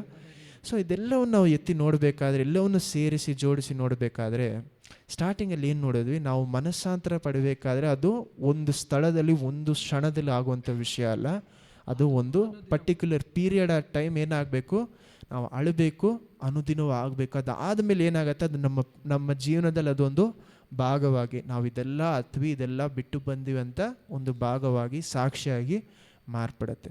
ನಮ್ಮ ಹಳೆಯ ಜೀವನ ನಮ್ಮ ಹೊಸ ಜೀವನಕ್ಕೆ ಏನಾಗಿರಬೇಕು, ಈ ದೇವರ ಒಳ್ಳೆತನಕ್ಕೆ ರಿಮೈಂಡರ್ ಆಗಿರಬೇಕು, ಜ್ಞಾಪಕ ಪಡಿಸುವಂಥ ಒಂದು ವಿಷಯವಾಗಿ ಇರಬೇಕು. ಹಲ್ಲೆಲೂಯಾ. ಇದನ್ನೇ ನಾವೇನು ಮಾಡ್ತೀವಿ, ಕರ್ತರ ಭೋಜನವನ್ನು ತಗೊಳ್ಬೇಕಾದ್ರೂ ನಾವೇನು ಮಾಡ್ತೀವಿ, ಆ ಜಾಗದಲ್ಲಿ ನಿಮ್ಮ ಹಳೆಯ ಜೀವನ ಜ್ಞಾಪಕ ಪಡಿಸ್ಕೊಳ್ಳಿ, ದೇವ್ರು ನಿಮ್ಮನ್ನು ಏನು ಮಾಡಿದ್ದಾರೆ ಅಂತ ಜ್ಞಾಪಕ ಪಡಿಸ್ಕೊಳ್ವಿ ಅಂತ ಹೇಳ್ತೀವಿ. ಹಲ್ಲೆಲೂಯಾ. ನೆಕ್ಸ್ಟ್ ಏನು ನೋಡ್ಕೊಂಡು, ರೋಮನ್ಸ್ 6ನೇ ಅಧ್ಯಾಯದಲ್ಲಿ ನಮ್ಮ ಹೊಸ ಹಳೆಯ ಜೀವನವನ್ನು ಏನು ಮಾಡಬೇಕಂತೆ, ಶಿಲುಬೆಯಲ್ಲಿ ಕ್ರಿಸ್ತೇಸುವಿನ ಜೊತೆಯಲ್ಲಿ ಹಾಕಿಬಿಡಬೇಕು. ನಾವು ಹಾಕಿಬಿಟ್ಟ ಮೇಲೇ ನಾವು ಏನು ಮಾಡ್ಬೋದು, ಹೊಸ ಜೀವನವನ್ನು ಮಾಡೋಕ್ಕೆ ಸಾಧ್ಯ. ಎಫೆಸಿಯನ್ಸ್ 2ನೇ ಅಧ್ಯಾಯದಲ್ಲಿ ಏನು ಹೇಳ್ತಾ ಇದ್ದಾರೆ, 2:10 ನಾವು ಒಳ್ಳೆಯ ಕೆಲಸಗಳನ್ನು ಮಾಡುವುದಕ್ಕೋಸ್ಕರನೇ ದೇವರು ನಮ್ಮನ್ನು ಆದುಕೊಂಡು ಉಂಟು ಮಾಡಿದ್ದಾರೆ. ಹಲ್ಲೆಲೂಯಾ. ನಮ್ಮನ್ನು ಆದುಕೊಂಡಿರುವುದು ಕ್ರಿಸ್ತ ಯೇಸುವಿನ ಜೊತೆಯಲ್ಲಿ ಸೇರಿಕೊಂಡು ಒಳ್ಳೆಯ ಕೆಲಸಗಳನ್ನು ಮಾಡಬೇಕು ಅಂತ. ಹಲ್ಲೆಲೂಯಾ. ಎಲ್ಲರೂ ಎದ್ದು ನಿಂತ್ಕೊಳ್ಳೋಣ. ಇವತ್ತು ಲಾಸ್ಟಲ್ಲಿ ನಾವು ಮುಗಿಸೋದಕ್ಕೆ ಮೊದಲು ಒಂದೇ ಒಂದು ವಾಕ್ಯ ತಿರುಗಿ ಓದ್ಬಿಟ್ಟು ಮುಗಿಸೋಣ. 3ನೇ ಸತಿ ಇದನ್ನು ಓದ್ಬಿಟ್ಟು ಮುಗಿಸೋಣ. ಮೊದಲನೇ ಯೋಹಾನ 1ನೇ ಅಧ್ಯಾಯ 9ನೇ ವಾಕ್ಯ, 8 ಮತ್ತು 9. ಇವತ್ತು ಸಮ್ಮರಿ ಕೊಡಬೇಕಂದ್ರೆ ಎಲ್ಲ ಮುಗಿಸಿದ್ವಿ ಅನ್ನೋಂಥ ಸಮ್ಮರಿ ಈ ವಾಕ್ಯನೇ ಓದಿ.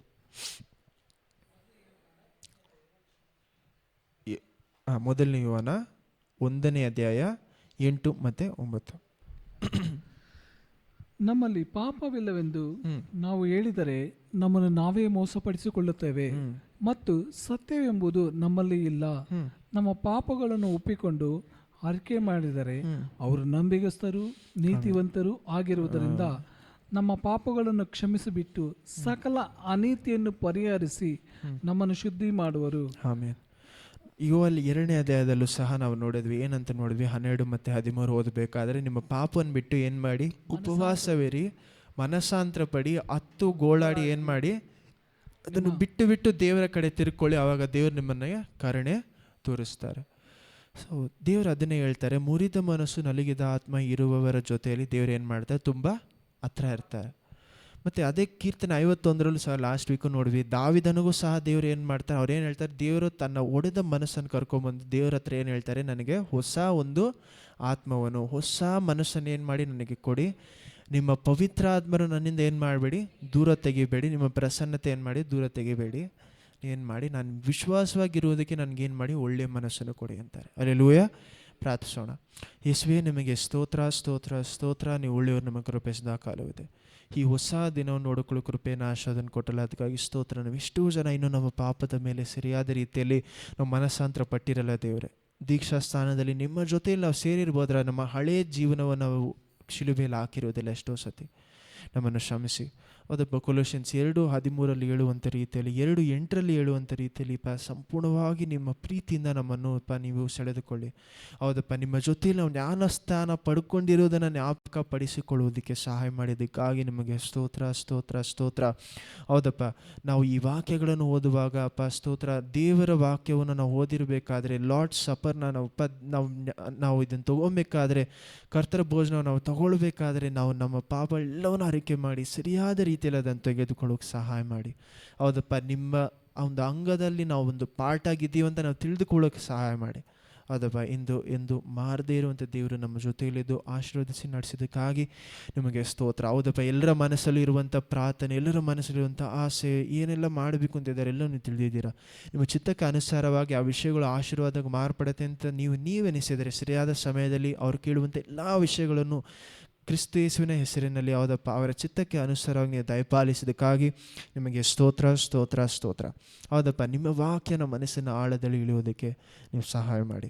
ಈ ಭಾರ ಪೂರ್ತಿ ಅವ್ರ ಜೊತೆಯಲ್ಲಿದ್ದು ನೀವು ನಡೆಸ್ಕೊಟ್ಟಿದ್ದಕ್ಕಾಗಿ ಸ್ತೋತ್ರ. ಎಲ್ಲ ಕಷ್ಟಗಳು ಏನೆಲ್ಲ ಬರುತ್ತೆ ಎಲ್ಲವನ್ನೂ ದಾಟಿ ಸರಿಯಾದ ರೀತಿಯಲ್ಲಿ ಅವ್ರು ನಡೆದುಕೊಳ್ಳೋಕ್ಕೆ ನೀವು ಸಹಾಯ ಮಾಡಿದ್ದಕ್ಕಾಗಿ ನಿಮಗೆ ಸ್ತೋತ್ರ ಸ್ತೋತ್ರ ಸ್ತೋತ್ರ. ಕೊನೆಯಲ್ಲಿ ಹೌದಪ್ಪ, ತಂದೆಯಾದ ದೇವರ ಪ್ರೀತಿಯು, ಕ್ರಿಸ್ತ ಯೇಸುವಿನ ಕೃಪೆ, ಅವರ ಬಲವು ಮತ್ತು ಪವಿತ್ರಾತ್ಮರ ಅನ್ಯೋನ್ಯತೆ ಐಕ್ಯತೆ ಎಲ್ಲವೂ ಅಪ್ಪ ಹೌದಪ್ಪ ನಿಮ್ಮ ಕೃಪೆ ಸಿಂಹಾಸನದ ಮುಂದೆ ಪೌಲ್ ಎಫೆಸನ್ಸ್ 1ನೇ ಅಧ್ಯಾಯದಲ್ಲಿ ಕೇಳುವಂಥ ರೀತಿಯಲ್ಲಿ ನಿಮ್ಮ ಪ್ರೀತಿಯನ್ನು ಅವ್ರು ಅರ್ಥ ಮಾಡಿಕೊಳ್ಳೋದಕ್ಕೆ ಸಹಾಯ ಮಾಡಿ. ನಿಮ್ಮ ಒಳ್ಳೆತನ ಅರ್ಥ ಮಾಡಿಕೊಂಡು ಅವ್ರ ಮನಸ್ಸಾಂತರ ಪಡುವ ರೀತಿಯಲ್ಲಿ ಅವ್ರ ಮನ ಕಣ್ಗಳನ್ನು ನೀವು ತೆರೆದಿದ್ದಕ್ಕಾಗಿ ನಿಮಗೆ ಸ್ತೋತ್ರ. ಎಲ್ಲವನ್ನು ಕ್ರಿಸ್ತ ಯೇಸುವಿನ ನಾಮದಲ್ಲಿ ಹೌದಪ್ಪ ನಿಮ್ಮ ಸಿಂಹಾಸನದ ಮುಂದೆ ಬಂದು ಕೇಳಿ ಹೊಂದಿದ್ದೇವೆ ತಂದೆಯೇ. ಆಮೇನ್.